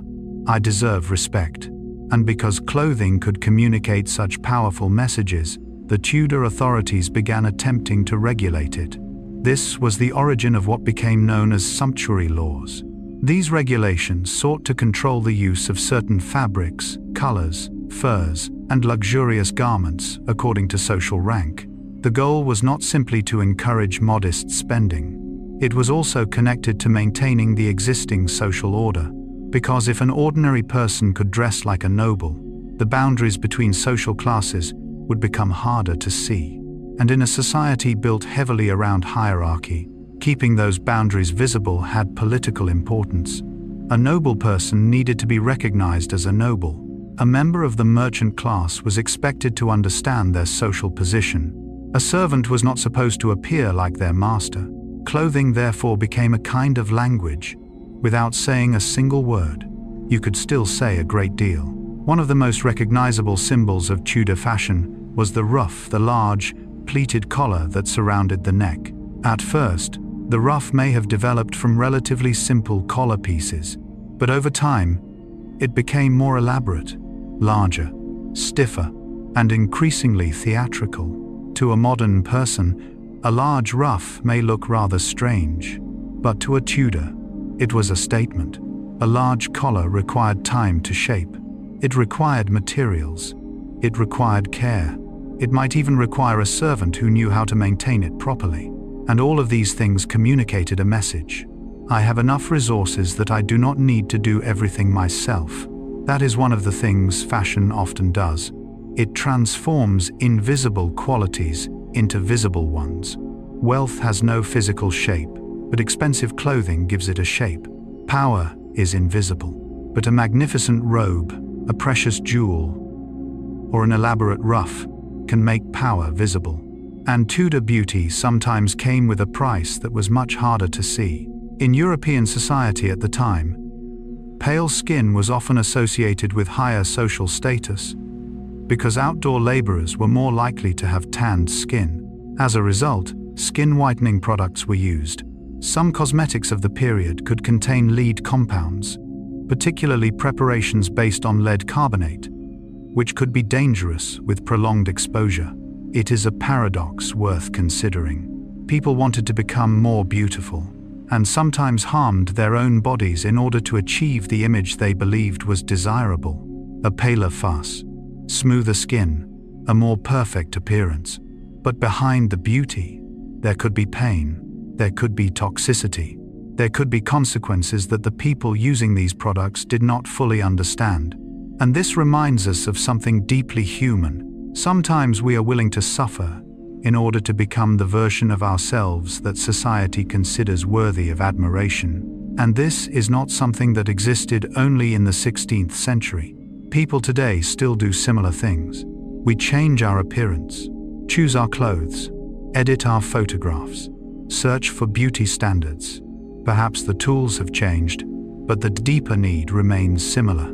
To be seen, to be recognized, to be valued, and to feel that we belong to a particular world. If clothing was the persona visible from the outside, then the aristocratic dining table was another kind of stage. A Tudor feast was not simply about satisfying hunger. It could also be a performance of power. Imagine a great hall, a long table, plates arranged carefully, roasted meat, fish, bread, wine and ale, expensive spices, and at the center, a creation made from sugar. Sugar during the Tudor period was a relatively luxurious product for many people. So, using large quantities of sugar was not simply a matter of taste. It was a way of displaying the ability to possess something that not everyone could afford. Skilled artisans could create sugar sculptures, elaborate decorative works made from sugar and shaped into castles, animals, mythical creatures, or other imaginative forms. Think about that for a moment. A work of art, created with extraordinary care, only to eventually be eaten. It was almost a perfect metaphor for extravagance. Time, money, talent, all devoted to creating something beautiful, only for it to disappear. And yet, it was precisely this fleeting quality that made it so impressive. Because the guests understood, I am witnessing something very few people will ever have the opportunity to see. That was a form of power. Not power through armies, not power through laws, but the power of excess. I can use more than I need. I can turn food into art. I can serve dozens of dishes. I can have other people work for hours simply to prepare a single meal. And all of it told the guests, I have power. Hampton Court was one of the places where this was especially visible. The kitchens of Hampton Court were enormous and organized into a complex system designed to serve the royal court. Hundreds of people could be served on major occasions. Behind a meal that an aristocrat might enjoy for only a few minutes, there could be hours of preparation by cooks and servants. It was a world in which the people at the top might never see the full extent of the labor that created their luxury. A dish appeared on the table, but behind it were people who purchased the ingredients, people who transported them, cooks, bakers, dishwashers, servants, an enormous system operating almost silently. And perhaps this is one of the most beautiful things to imagine when listening to history before sleep. When a Tudor aristocrat sat down at the table, they saw the food. But if we look more deeply, we can see an entire world behind that meal. A world of labor, of hierarchy, of trade, of agriculture, of transportation, and of people whose names history has often forgotten. And then there was the way people ate. Today, a fork seems like an obvious part of any dining table. But in Tudor England, the fork had not yet become a common eating utensil. People primarily used their hands, knives, and spoons, depending on the food and the circumstances. Knives were particularly important. A person might carry their own knife. Food was cut with knives. Certain foods could be eaten by hand, and bread could play an important role during a meal. This created a very different picture from the modern dining table. Not everyone had a complete set of knives, forks, and spoons arranged in a precise order. Dining etiquette certainly existed, but it was not the same etiquette we are familiar with today. And among the many drinks of the period, there was one that was especially common: ale. Clean drinking water was not always readily available in the way we understand it today, and ale was an important part of everyday life for many English people. Some forms of ale had relatively low alcohol content and were suitable for regular consumption. So when we imagine a Tudor family after a long day of work, the image of a jug of ale on the table would not have been unusual. It was not necessarily a symbol of celebration. It was simply part of everyday life, and this helps us see the difference between two worlds. At the palace, food could become art. In the countryside, a meal might simply be something that helped a family get through another day of work. But wherever they lived, people still sat down. They still shared food. They still talked. They still told stories. They still searched for warmth in the presence of familiar people. This is where history becomes intimate, because behind all the crowns, luxurious clothing, and magnificent feasts, people were still people. They became hungry. They became thirsty. They wanted to be loved. They wanted to be respected. They wanted to be seen. And they wanted to feel that they belonged to a community. Perhaps this is exactly what Carl Jung invites us to consider when we look at our social masks. An aristocrat might wear magnificent clothing. A servant might wear something simple. A king might sit at the head of the table. A cook might stand inside a hot kitchen. But when night came, all of them returned to a body that needed rest, a mind that needed quiet, a human being who needed sleep. And perhaps that is where the differences between their personas temporarily disappeared. The ruff was removed. Jewelry was placed away. Makeup was washed from the face. Heavy garments were set aside. The great hall became quiet. The kitchen fires went out. The servants finally rested. And another Tudor day came to an end. It is in that moment that we can see something beautiful. Behind every social symbol is a human being who longs to rest. The wealthy become tired too. Powerful people become tired too. Servants become tired too. And even a king cannot live forever inside his persona. Night falls. Everyone needs somewhere to lie down. A room, a bed, a little silence, and sleep. Perhaps that is why stories about Tudor fashion and food are not as insignificant as they might first appear. They reveal a society that used ordinary things to express extraordinary ideas.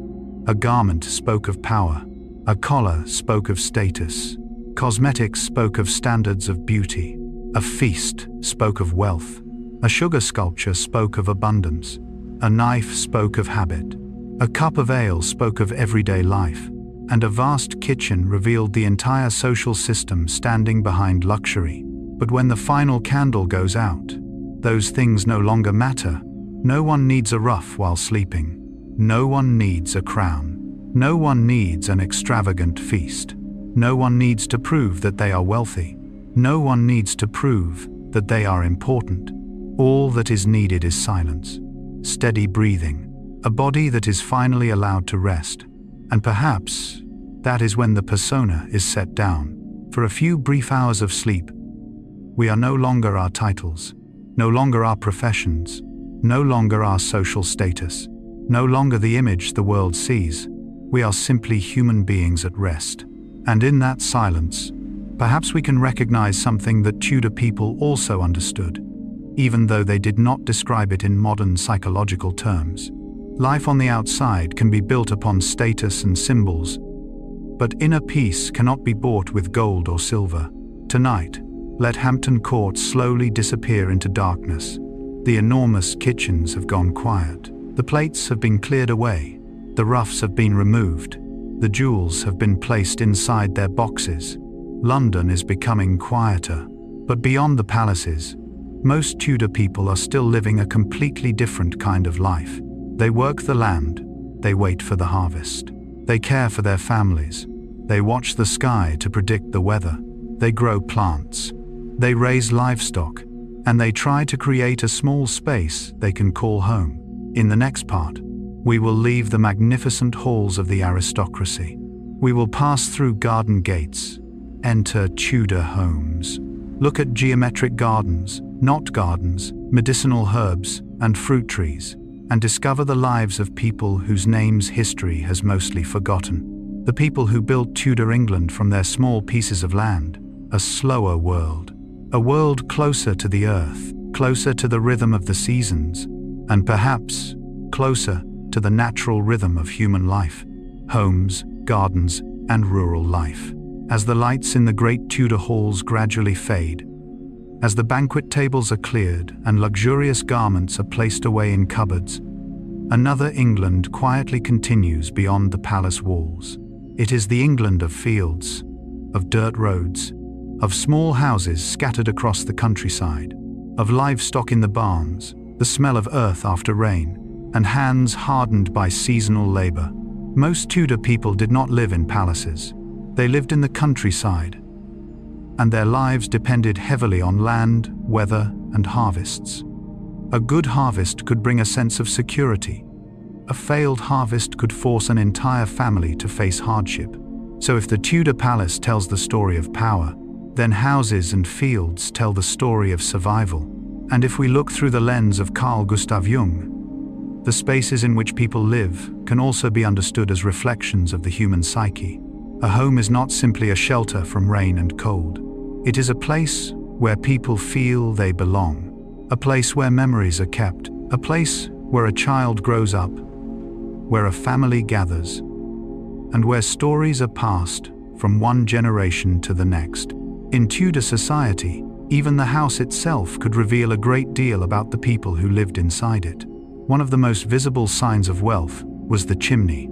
To us today, a chimney may seem like an ordinary architectural feature, but during the Tudor period, building chimneys from brick or stone, along with multiple fireplaces, required considerable expense.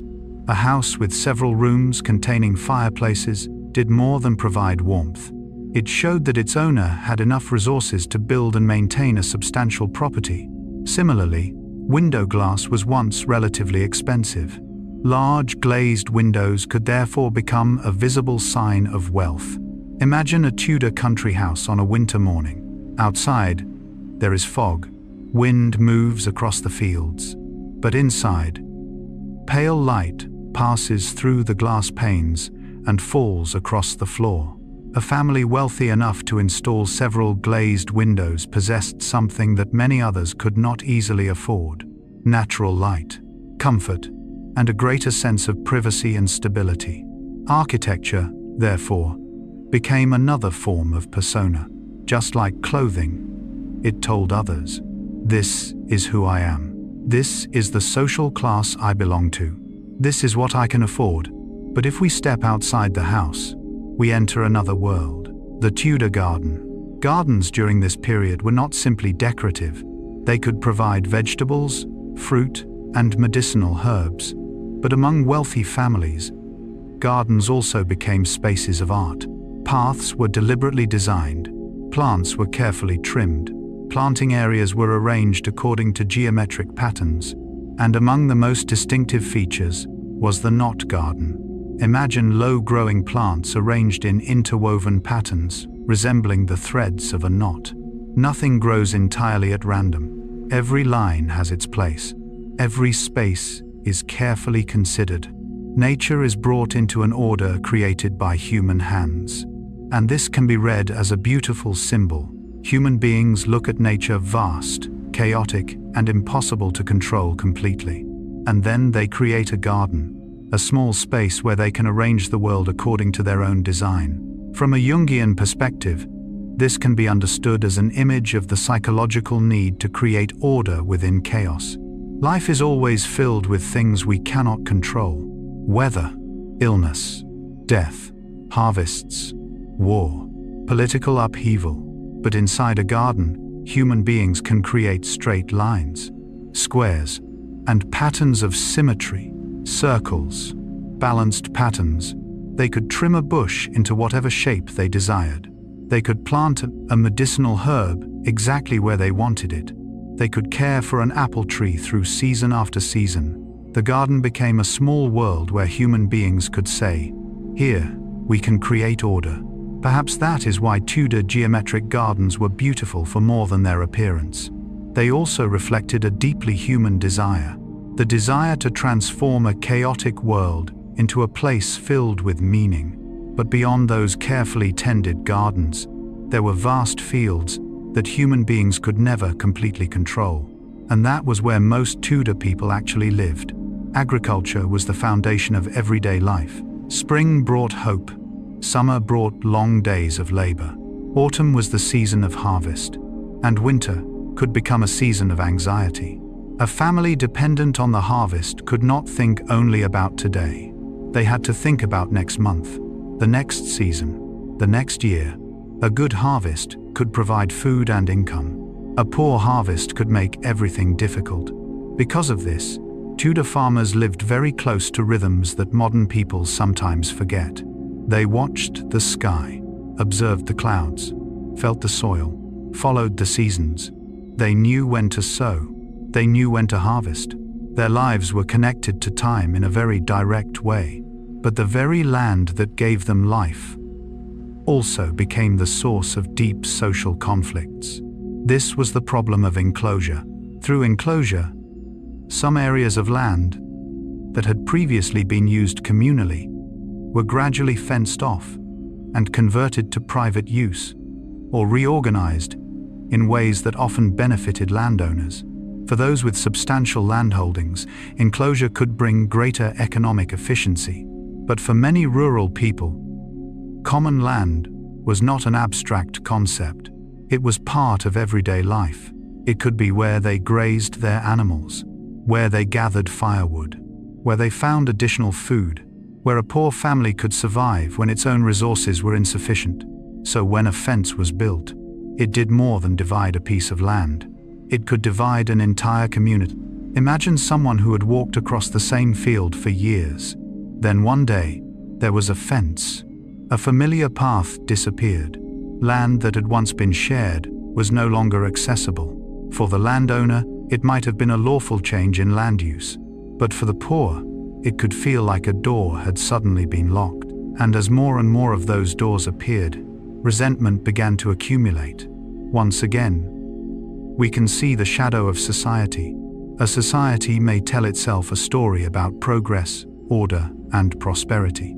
But beneath that story, there may still be people who feel that something is being taken away from them.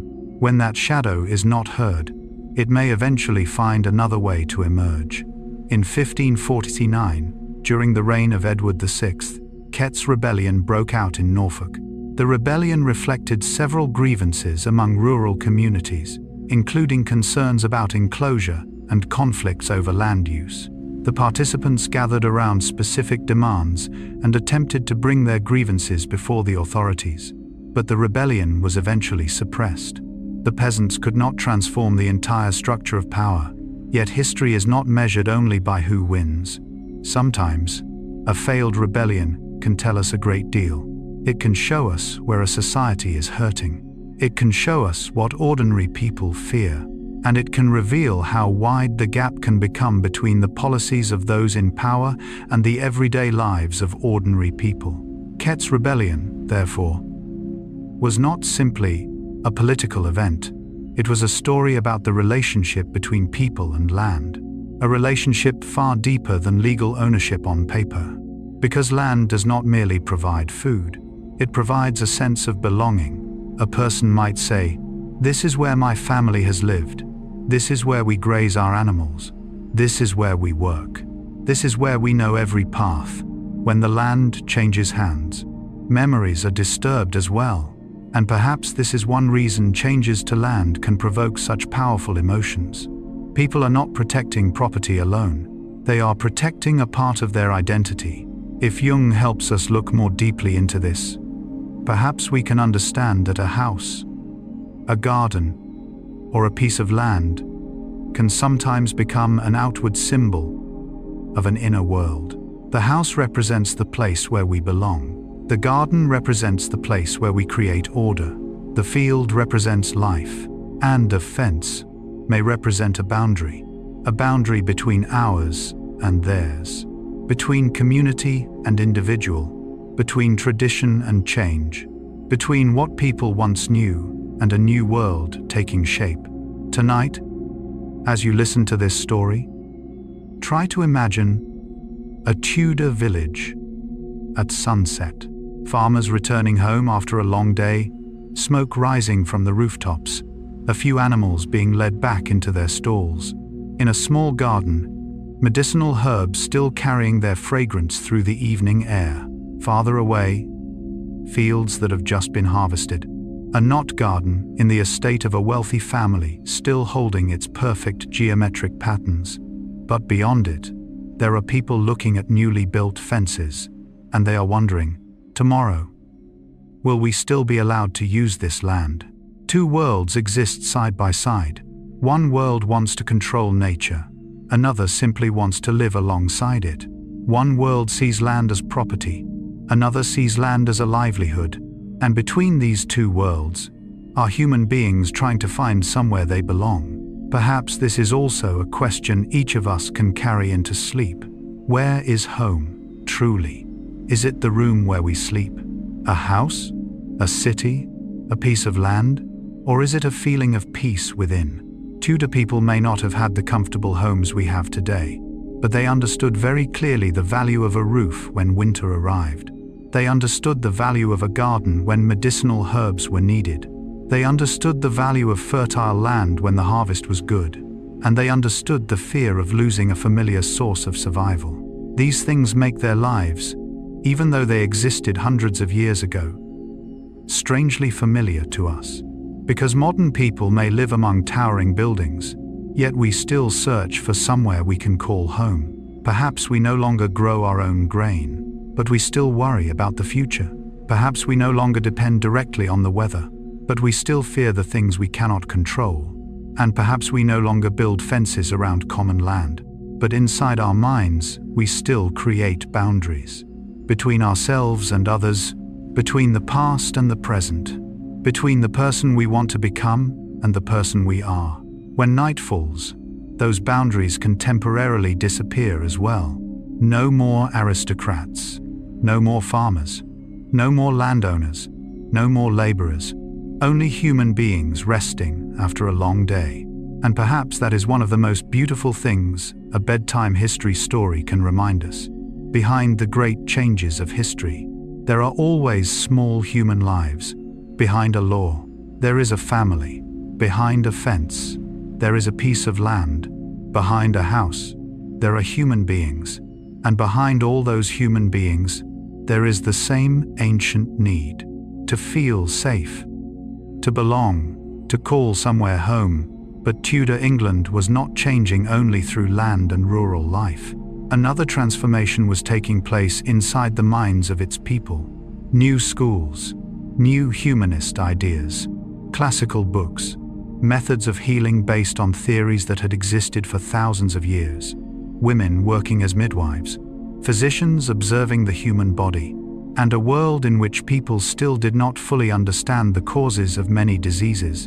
In the next part, we will enter the world of Tudor education, medicine, and social life. A world where knowledge was expanding, yet illness remained a constant shadow, where a child might study Latin in a strict classroom, while outside, an epidemic could send an entire city into fear, and where people were beginning to search for answers to a question they had been asking for thousands of years. How can we understand the human body and the human mind? Education, medicine, and Tudor social life. Night falls slowly over Tudor England. Inside a small grammar school, the last light of day still rests upon the pages of books. A young boy sits upright at his desk. In front of him is a Latin text. The teacher's voice fills the quiet room. One sentence is read, one sentence is repeated, and then repeated again. There are no computers, no screens, no modern tools to make learning easier. Only books, memory, the teacher's voice, and the patience of the student. This was part of a Tudor world that was changing, because during the 16th century, something important was happening across Europe. People were looking back at the knowledge of the past in order to understand the present. This was the spirit of humanism. Renaissance humanism encouraged the study of classical works, especially literature, history, philosophy, and the languages of ancient Greece and Rome. In England, this spirit helped encourage the development of education. Grammar schools became important places for educating a generation of young people who could read, write, and debate in Latin. Latin was not simply a school subject. It was the language of scholarship, the church, law, and many intellectual pursuits. A young person who knew Latin could access a world far larger than anything they could see around their village. They could read classical works. They could study rhetoric, the art of using language to persuade. They could learn how to construct arguments, how to memorize, how to debate, how to present an idea before others. But education during this period was often strict. Discipline in the classroom could be severe. Memorization played an important role. Students had to repeat what they had learned until it became part of their memory. Today, we may view such methods with mixed feelings. They could be harsh, but they also help produce a generation of people capable of using language and reasoning at a remarkably high level. And if we look at this through the perspective of Carl Gustav Jung, education was not simply the accumulation of information. It was a process of developing consciousness. Human beings are born with an inner world that is not yet fully organized. They need language to name things. They need concepts to distinguish one thing from another. They need stories to understand who they are. And the more languages, symbols, and stories they possess, the more forms their inner world has through which it can express itself. Perhaps that is why the development of humanism was so important. It did not simply bring people back to ancient texts. It expanded their ability to ask questions. People began looking into the past and asking, what can we learn from those who lived before us? And asking, what can we learn from those who lived before us? One of the people who benefited greatly from this educational culture was Elizabeth I. Elizabeth received an exceptionally thorough education. She studied several languages and was trained in history, literature, rhetoric, and other fields of knowledge considered appropriate for a monarch. Her intellectual abilities were not merely a personal characteristic. They became a political instrument. A female monarch had to enter a world in which political authority was still largely understood through male-centered models. Elizabeth could use language to persuade. She could use history to construct arguments. She could use rhetoric to address her subjects. And she could use her own image to create a powerful persona. She understood that a monarch did not rule through laws alone. A monarch also ruled through symbols, a glance, a speech, a portrait, a single sentence, a carefully constructed public appearance.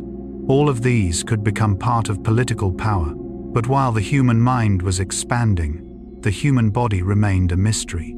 And this is where we leave the classroom and enter the physician's room. Imagine a Tudor room at night. There are jars filled with herbs, medical books, simple instruments. A sick person lies on a bed. Their breathing is heavy. Their family stands nearby. They wait. But the physician is uncertain too, because Tudor medicine was still deeply influenced by humoral theory, the theory of the four humors. According to classical medical tradition, the human body was believed to contain four primary humors: blood, phlegm, yellow bile, black bile. Health was understood as a state of balance among these four humors. When that balance was disturbed, illness appeared. To us today, this theory is obsolete. But if we place ourselves inside the Tudor world, it made perfect sense within the knowledge system of the time. People needed a model to explain the body. They needed a story, a way to connect symptoms with causes, and humoral theory provided a framework through which they could think about illness. This becomes especially interesting when viewed through the perspective of Jung. Human beings can hardly remain for long in a state of complete uncertainty. When confronted with something frightening, the mind searches for meaning. A fever, a pain, a cough, a change in mood. Everything seems to demand an explanation. Without modern microbiology, people relied on the systems of knowledge available to them. That did not make them unintelligent. It simply shows that human beings are constantly trying to create meaning from what they do not understand. And sometimes, an explanation can survive for hundreds or even thousands of years before another model replaces it. In Tudor social life, one particular group played an extremely important role in an area that history sometimes overlooks: midwives. Childbirth was one of the most dangerous moments in a woman's life. There were no antibiotics, no modern surgery, no obstetric care system like the one we have today. A complication that might seem minor could quickly become life-threatening. And in those moments, midwives possessed an invaluable body of practical knowledge. They knew how to care for women during labor. They knew how to recognize warning signs. They carried knowledge passed down from one generation to the next. They stood in a place where life and death could exist frighteningly close together. A child might enter the world with its first cry, while beside that cry was the fear for the mother's life. This was a profound reality of Tudor life. Birth and death were not distant concepts. They were present in every family, in every village, in every room, and perhaps because of this, Tudor people had a different relationship with the fragility of life. They knew that an ordinary day could change very quickly. A healthy child could become sick. A healthy worker could suddenly fall ill. A mother could face danger during childbirth, and an entire city could be transformed within weeks when an epidemic appeared. One of the greatest fears was plague. Plague had caused devastating waves of death across Europe for centuries. By the Tudor period, epidemic disease remained a serious threat. But there was another illness that was particularly frightening: sweating sickness, sometimes simply called the sweating disease. The disease appeared in outbreaks in England and could produce severe symptoms, sometimes progressing with alarming speed. Perhaps the most frightening thing for Tudor people was not simply illness itself. It was the feeling of having no control. You did not know where the disease had come from. You did not know why the person beside you had become sick. You did not know whether you would be next. And when medical knowledge could not provide an answer, the human mind turned toward other systems of explanation. One of them was astrology.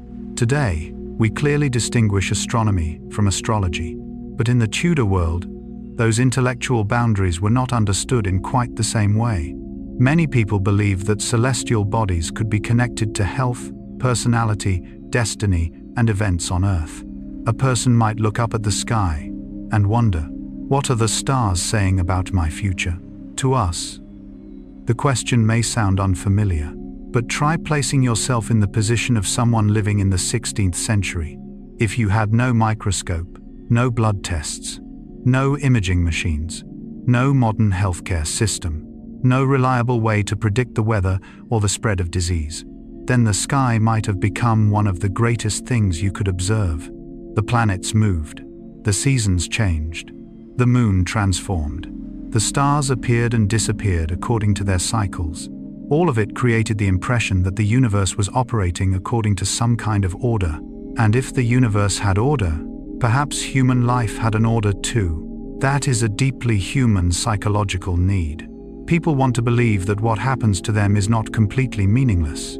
Jung once wrote in Psychology and Religion, "The least of things with a meaning is worth more in life than the greatest of things without it." This is a particularly fitting idea when reflecting on the Tudor world, because sometimes what matters is not whether an explanation is scientifically correct by modern standards. What matters is how that explanation helps people face uncertainty. A sick person needs hope. A family needs a story to understand what is happening. A society needs symbols to confront fear. And astrology, religion, medicine, and folklore all played a role in the way people created meaning. That does not mean every belief was correct, but it reveals something important. Human beings find it very difficult to live in a world without explanations. This is also why education became so important. As knowledge expanded, things once explained through symbols could gradually be understood through observation. What had once been mysterious could become a scientific question. What had once been passed down orally could be recorded, and what had once been considered destiny might one day be understood as the result of natural laws. It was a long journey, a very long journey. Tudor people stood at a particularly fascinating point along that journey. One foot remained firmly planted in the classical world. The other was stepping into the Renaissance. They read Hippocrates and Galen. They studied Latin. They observed the sky. They used herbs. They prayed. They believed in astrology. And at the same time, they were beginning to develop new methods of observation and new ways of thinking. They did not have answers to everything, but they were learning how to ask questions. And sometimes, the right question can be more important than a hurried answer. Perhaps this is one of the most beautiful things the Tudor period leaves behind when we look at it through the history of the human mind. They were not people living in a world of complete ignorance. They were people living at a moment of transition, between belief and observation, between tradition and innovation, between ancient texts and new discoveries, between the fear of disease and the desire to understand the body, between looking to the heavens for signs and beginning to look at the world for evidence. A world like this must have contained enormous uncertainty, but it also contained enormous curiosity. And perhaps, curiosity is one of humanity's greatest strengths. A child studied Latin because he wanted to understand the words in a book. A teacher studied ancient texts because he wanted to understand the knowledge of those who came before. A midwife observed the mother's body because she wanted to help a child enter the world safely. A physician searched for the causes of illness. A person looked toward the sky in search of an answer. All of them were doing the same thing in different ways, trying to understand the world, and beneath that, trying to understand themselves. Tonight, as we leave the strict classrooms of the grammar school, let the sound of Latin recitation slowly fade. Let the pages of the books close. Let the medical rooms grow quiet. Let mothers sleep beside their children. Let the midwives rest after a long day. Let the physicians put down their instruments. And outside, let the Tudor sky stretch endlessly above them. The stars are still shining, just as they shone before human beings knew how to explain them, and just as they will continue to shine long after the Tudor people are gone. Perhaps that is what makes history so gentle when we listen to it before sleep. It reminds us that the fears of humanity have changed, but the essence of many of those fears remains the same. We still fear illness. We still fear losing the people we love. We still fear the future. We still want to know what tomorrow will bring. And we still search for something that can make us feel safe. Tudor people searched for answers in ancient books, religion, medicine, and the stars. We search for answers through science, technology, and modern knowledge. But deep inside, Perhaps we are still searching for the same thing, meaning. And as you prepare to close your eyes tonight, you do not need to know every answer. You do not need to understand the entire past. You do not need to explain everything happening in your life. Some things can simply be allowed to exist in silence. Just as Tudor people once looked into the sky without knowing everything that existed beyond it, you too can allow a few questions to remain unanswered. Let your mind rest. Let the stories of the 16th century drift slowly through your thoughts. From the Latin classrooms to the physician's chambers, from the hands of midwives to the stars above. And then, let history slowly disappear into the darkness. Because in the final part of this journey, we will return to a larger question. After all the wars, after the kings and queens, after the religious reforms, after the ships that crossed the oceans, after the theaters, the gardens, the homes, and the classrooms, what truly remains of the Tudor dynasty? A dynasty can end. A monarch can die. A palace can fall silent. But ideas, symbols, stories can continue to live. And perhaps that is how human beings become immortal in the memory of humanity. The end of the Tudor dynasty. Some dynasties end with the sound of hooves, the clash of swords, and blood-stained fields. Some kings leave their thrones amid the cheers of victory or the cries of defeat. But the Tudor dynasty ended in a quieter way. There was no great battle on English soil. There was no rebellion shaking London. No foreign army stormed the palace. There was only a woman who had ruled England for nearly half a century, lying down for the final time. And with her death, a chapter of history came to an end. Her name was Elizabeth I. On the 24th of March 1603, Elizabeth died at Richmond Palace, bringing to a close a reign that had begun in 1558. She had no children, no direct heir, and so, the question that had troubled England throughout the final years of her reign finally had to be answered. Who would become England's next monarch? The answer lay to the north, in Scotland. His name was James VI of Scotland. When Elizabeth died, James became James I of England. And this was one of the most remarkable moments in English history. A dynasty ended, but the country did not collapse. A new king appeared, but he did not need to conquer England with an army. A Scottish monarch ascended the English throne, and the transfer of power took place relatively peacefully. Through the lens of Carl Gustav Jung, this moment can be seen as a powerful image of transition. In every human life, there are moments when an old persona no longer fits. A role comes to an end, a chapter disappears, and we must move into something new. The difficult part is not always the ending. Sometimes, the harder task is accepting that we have already entered another chapter. England in 1603 stood at such a threshold. More than a century earlier, Henry Tudor had claimed the throne after Bosworth.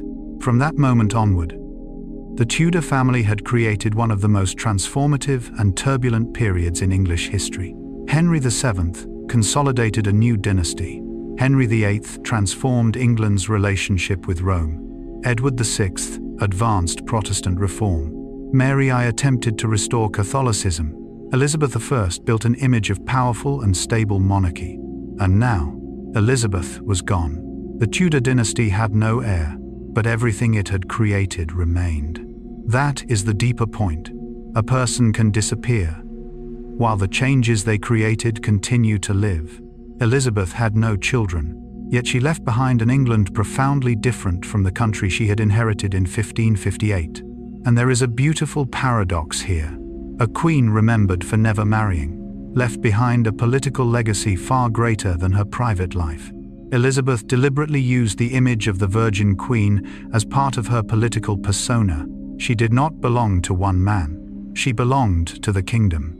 In her famous speech at Tilbury in 1588, she declared, "I know I have the body but of a weak and feeble woman, but I have the heart and stomach of a king." The words became one of the most enduring symbols of Elizabeth's public image. But perhaps the most fascinating part is this. By the end of her life, That persona had become part of the national memory.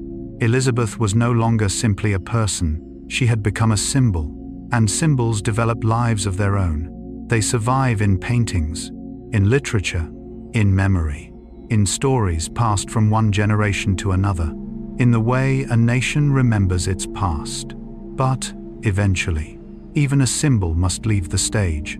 On the day Elizabeth died, an era ended.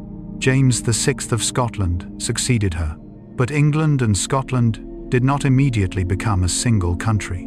The two kingdoms retained their own legal systems, parliaments, and political structures. What they shared was one monarch. This was a form of personal union, two kingdoms connected through the same ruler. James did not simply merge the two countries into one. He became king of both kingdoms. Two crowns rested upon the same head. It was a major change, but also a remarkably subtle one, because history rarely moves from one state to another in a single night. Institutions have inertia, people have habits, laws have memories, and everything built over more than a century does not disappear simply because a new monarch appears. That is precisely why the Tudor legacy matters. They did not leave behind a perfect England.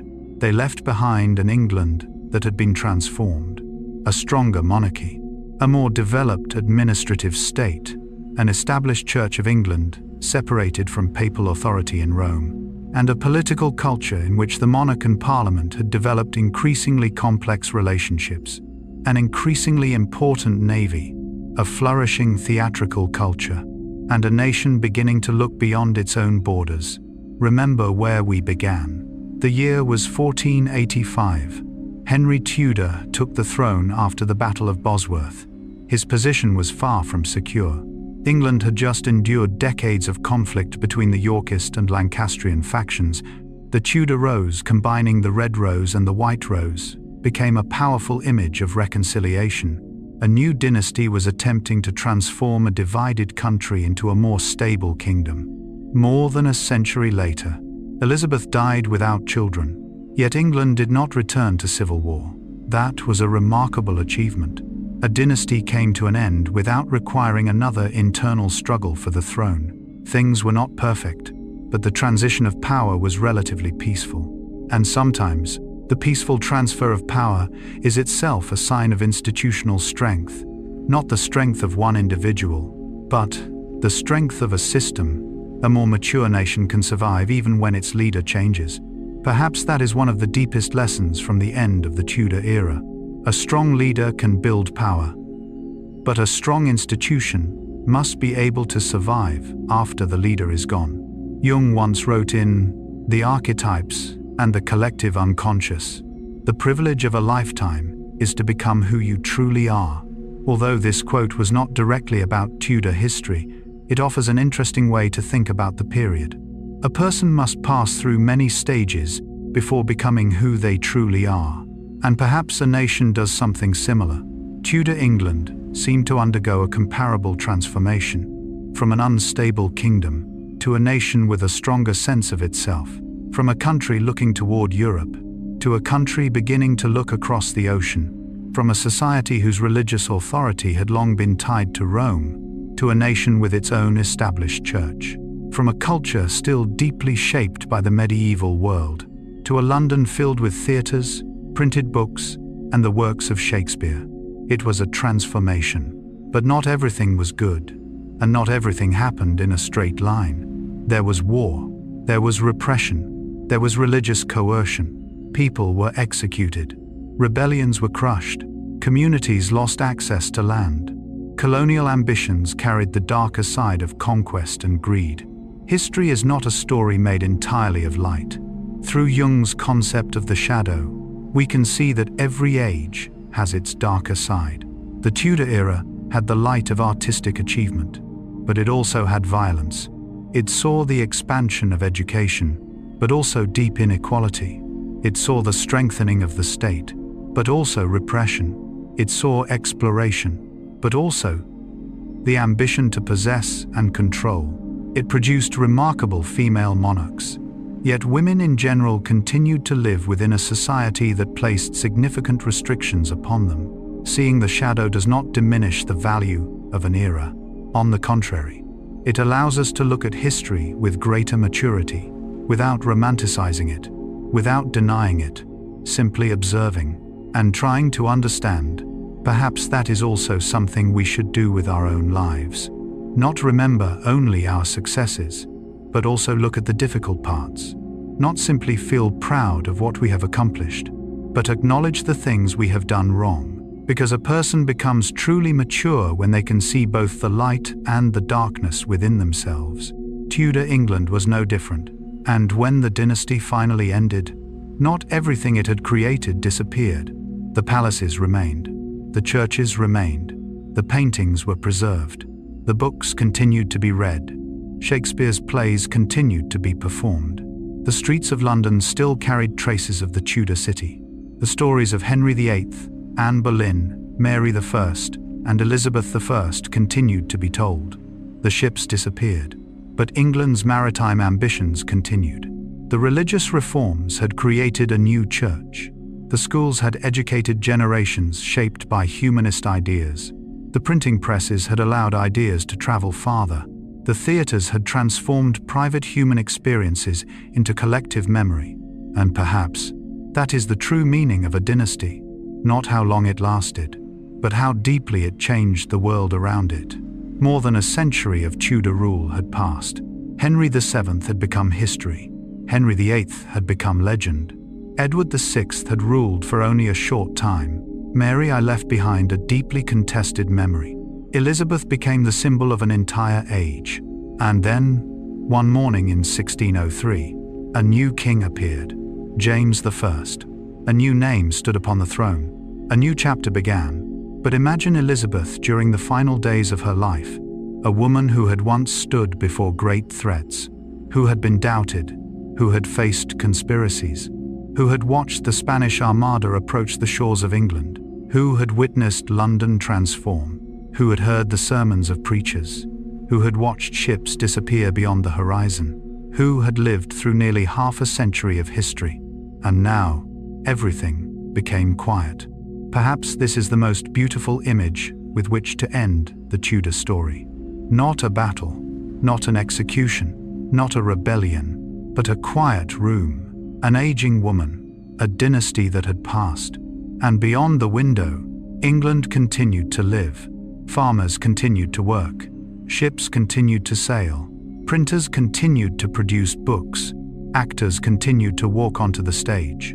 Children continued to learn. Families continued to sit down for dinner. People in love continued to whisper gentle words to one another. Life does not stop simply because a dynasty ends. And perhaps that is something history often forgets to tell us. Kings come and go. Dynasties rise and fall. But ordinary human life continues. And within that continuation, the past becomes part of who we are. If you look back across the entire journey, from Bosworth in 1485 to Elizabeth's death in 1603, you will see more than a dynasty. You will see a long human attempt to create order out of chaos. Henry VII tried to stabilize the throne. Henry VIII tried to control the question of succession. Cromwell tried to turn royal power into an administrative machine. Elizabeth turned image into a political instrument. The navigators tried to expand the horizon. Printers expanded the world of ideas. Playwrights explored the deepest corners of the human soul. And ordinary people were simply trying to find somewhere to live. A good harvest, a roof over their heads, a healthy family, a peaceful tomorrow. Perhaps that is the whole story of being human. We build, we struggle, we love, we fear, we dream.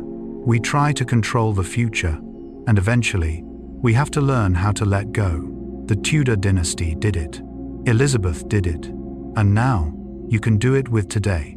Let the stories of Tudor England slowly fade into the distance. Let Bosworth disappear into the mist. Let Hampton Court sink into darkness. Let the sails upon the distant sea grow smaller. Let the noise of London become quiet. Let the theatres fall silent. Let the pages of the books close. And let Elizabeth I step out of history, no longer as a queen, but simply as a human being, a person who lived, who loved in her own way, who felt fear, who fought, who made choices, who experienced loss, and finally, who rested. Perhaps history does not exist merely so that we can remember what happened. Perhaps it also exists to remind us that every era eventually comes to an end. Every worry eventually passes. Every form of power has its limits. Every persona is eventually laid down, and after everything, what remains is not the crown, it is the story we leave behind, the story others remember about us, and the small changes our existence has made in the world. Tonight, you do not need to solve every problem. You do not need to know what tomorrow will bring. You do not need to control the future. Let your mind rest. Let the past become a river flowing quietly into the distance.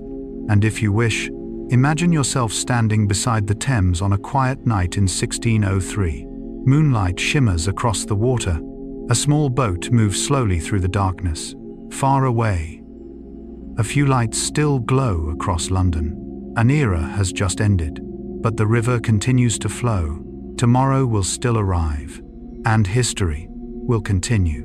May you have a truly peaceful night. Let the stories of the Tudors gently settle into your dreams, and when you awaken, perhaps you will realize that you have just traveled through more than a century of history. Not through the sound of swords, not through the cries of battle, but through stories, through people, through symbols, through dreams, and through lessons that continue to echo long after the Tudor dynasty disappeared.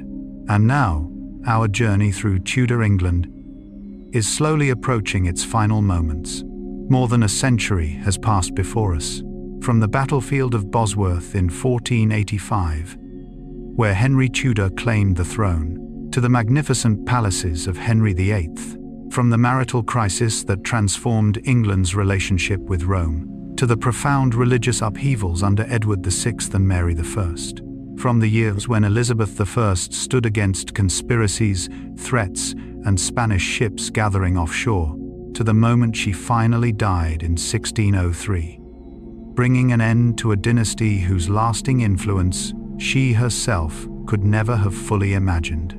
But when a dynasty ends, history does not truly end. It simply changes storytellers. Kings and queens eventually disappear. Crowns are placed down. Rooms that once echoed with power become silent. But what they created continues to live. A new church, a stronger state, a flourishing culture, theaters filled with laughter and tears, books printed and passed from hand to hand, ships leaving the shores in search of distant lands, and an England beginning to look at the world with a different kind of gaze. Perhaps that is the most profound thing to reflect on when we look at Tudor history. We often remember history through names: Henry VIII, Anne Boleyn, Mary I, Elizabeth I, Shakespeare, Drake, Cromwell, Wolsey. But behind every name, there was a human being, a person with fears, desires, ambitions, mistakes, losses, and things they could never control.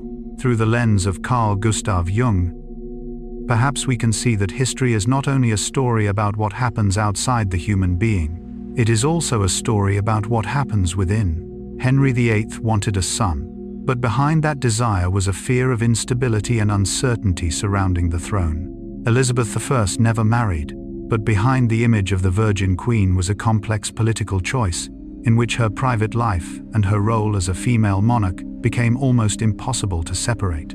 The Tudors sought power, but power also made them afraid of losing it. They built powerful personas before the public, yet behind every persona was still a vulnerable human being. Perhaps that is not so different from us, because we also wear our own masks. During the day, we are employees, parents, children, leaders, friends, human beings expected to smile, complete our work, make decisions, and appear strong. But when night falls, when the room becomes quiet, those personas can finally be set aside, and we return to ourselves. No titles, no achievements, no expectations from other people, only a human being breathing, resting, listening to the silence. Perhaps this is why history becomes especially beautiful when we listen to it before sleep. Because in the darkness of night, the distance between the past and the present seems to become smaller. A Tudor farmer once lay down after a long day of work. A soldier once closed his eyes before a battle. A queen once looked through a palace window on the final night of her life.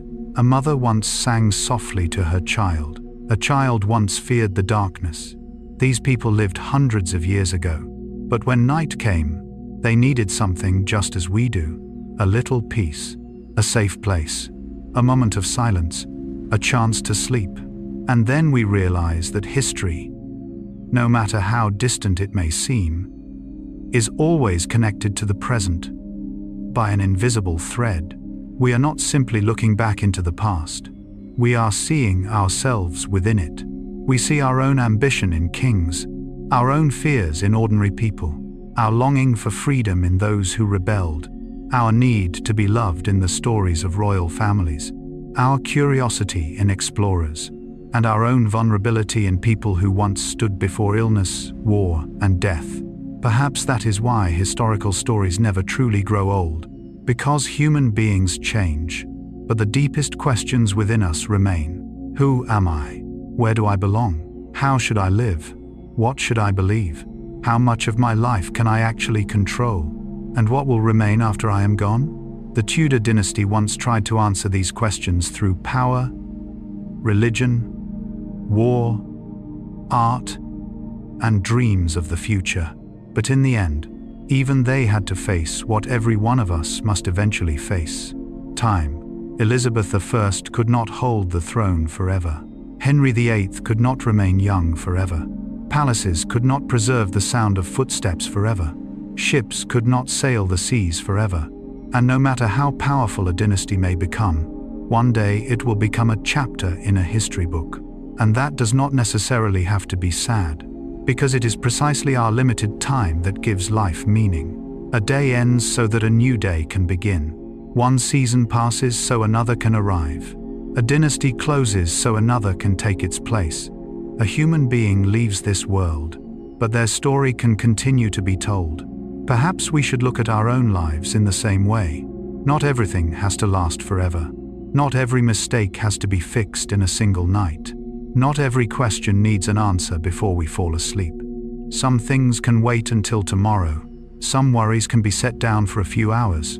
Some things have already happened, and there is nothing we can do to change them. And just as Tudor England eventually had to learn how to enter a new chapter, we too can learn to release what belongs to yesterday. Tonight, you have traveled with us through Bosworth, through palaces, marriages, religious reforms, conspiracies, battles, ships, gardens, homes, classrooms, theaters, and finally, you have stood beside the River Thames as a dynasty came to an end. Now, let all those images slowly fade into the distance. Imagine London sinking into the night, the streets gradually becoming quieter, the shops closing their doors, the candles going out one by one, the River Thames still flowing beneath the moonlight, a small boat quietly passing through the darkness. Somewhere, someone is closing a book. Somewhere else, a family is preparing for sleep. And somewhere far away, the Tudor age is slowly becoming a memory. No more hoofbeats, no more cannon fire, no more struggles for the throne. Only the sound of water, the whisper of the wind, and the gentle silence of the night. Take a slow breath in and breathe out gently. You do not need to go anywhere else. You do not need to solve anything right now. Today has already been long enough. The stories of history can remain here, and you can rest. Let your mind drift like a small boat upon the Thames. You do not need to know where it will go. You do not need to fight against the current. Just let it drift. And if something has exhausted you today, try setting it down. If something is worrying you, let it wait until tomorrow. If there is something you cannot solve yet, you do not have to solve it tonight. Because sometimes, the best thing we can do for ourselves is not to think harder. It is to rest, Tomorrow will bring new stories, new choices, new possibilities. But tonight, allow yourself to be still. And if you have enjoyed this slow journey through Tudor England, please subscribe to the channel and join us for more stories from history. Each video is a journey into the past, not only to discover what happened, but to understand more deeply what it means to be human, our minds, our fears, our dreams, and the questions that have remained with us for hundreds of years. You can also leave a comment and tell us, if you could spend one night in Tudor England, where would you want to wake up? Inside a royal palace, in a peaceful village, at a London theatre, or aboard a ship sailing toward the open ocean? Perhaps your answer will become the beginning of another story. But for now, you do not need to answer. You do not need to think. Just close your eyes. Let the Tudor palaces fade into darkness. Let the ships offshore disappear beyond the horizon. Let the voices of kings and queens grow distant. Let London become quiet. Let the River Thames continue to flow. And let history gently return to the past where it belongs. And you, return to the peace within yourself. May you have a deep and restful sleep, a gentle and peaceful night, a quiet mind, and a morning when you wake feeling as though you have just returned from a journey very far away. Thank you for being here. Thank you for joining us as we listen to the story of Tudor England. And remember, a dynasty can end, a world can disappear, but the human story continues to be told. Tonight, let that story come to a close. Let your mind rest and sleep well. Good night. Until we meet again, in another story, another era, and another journey through the history of humanity.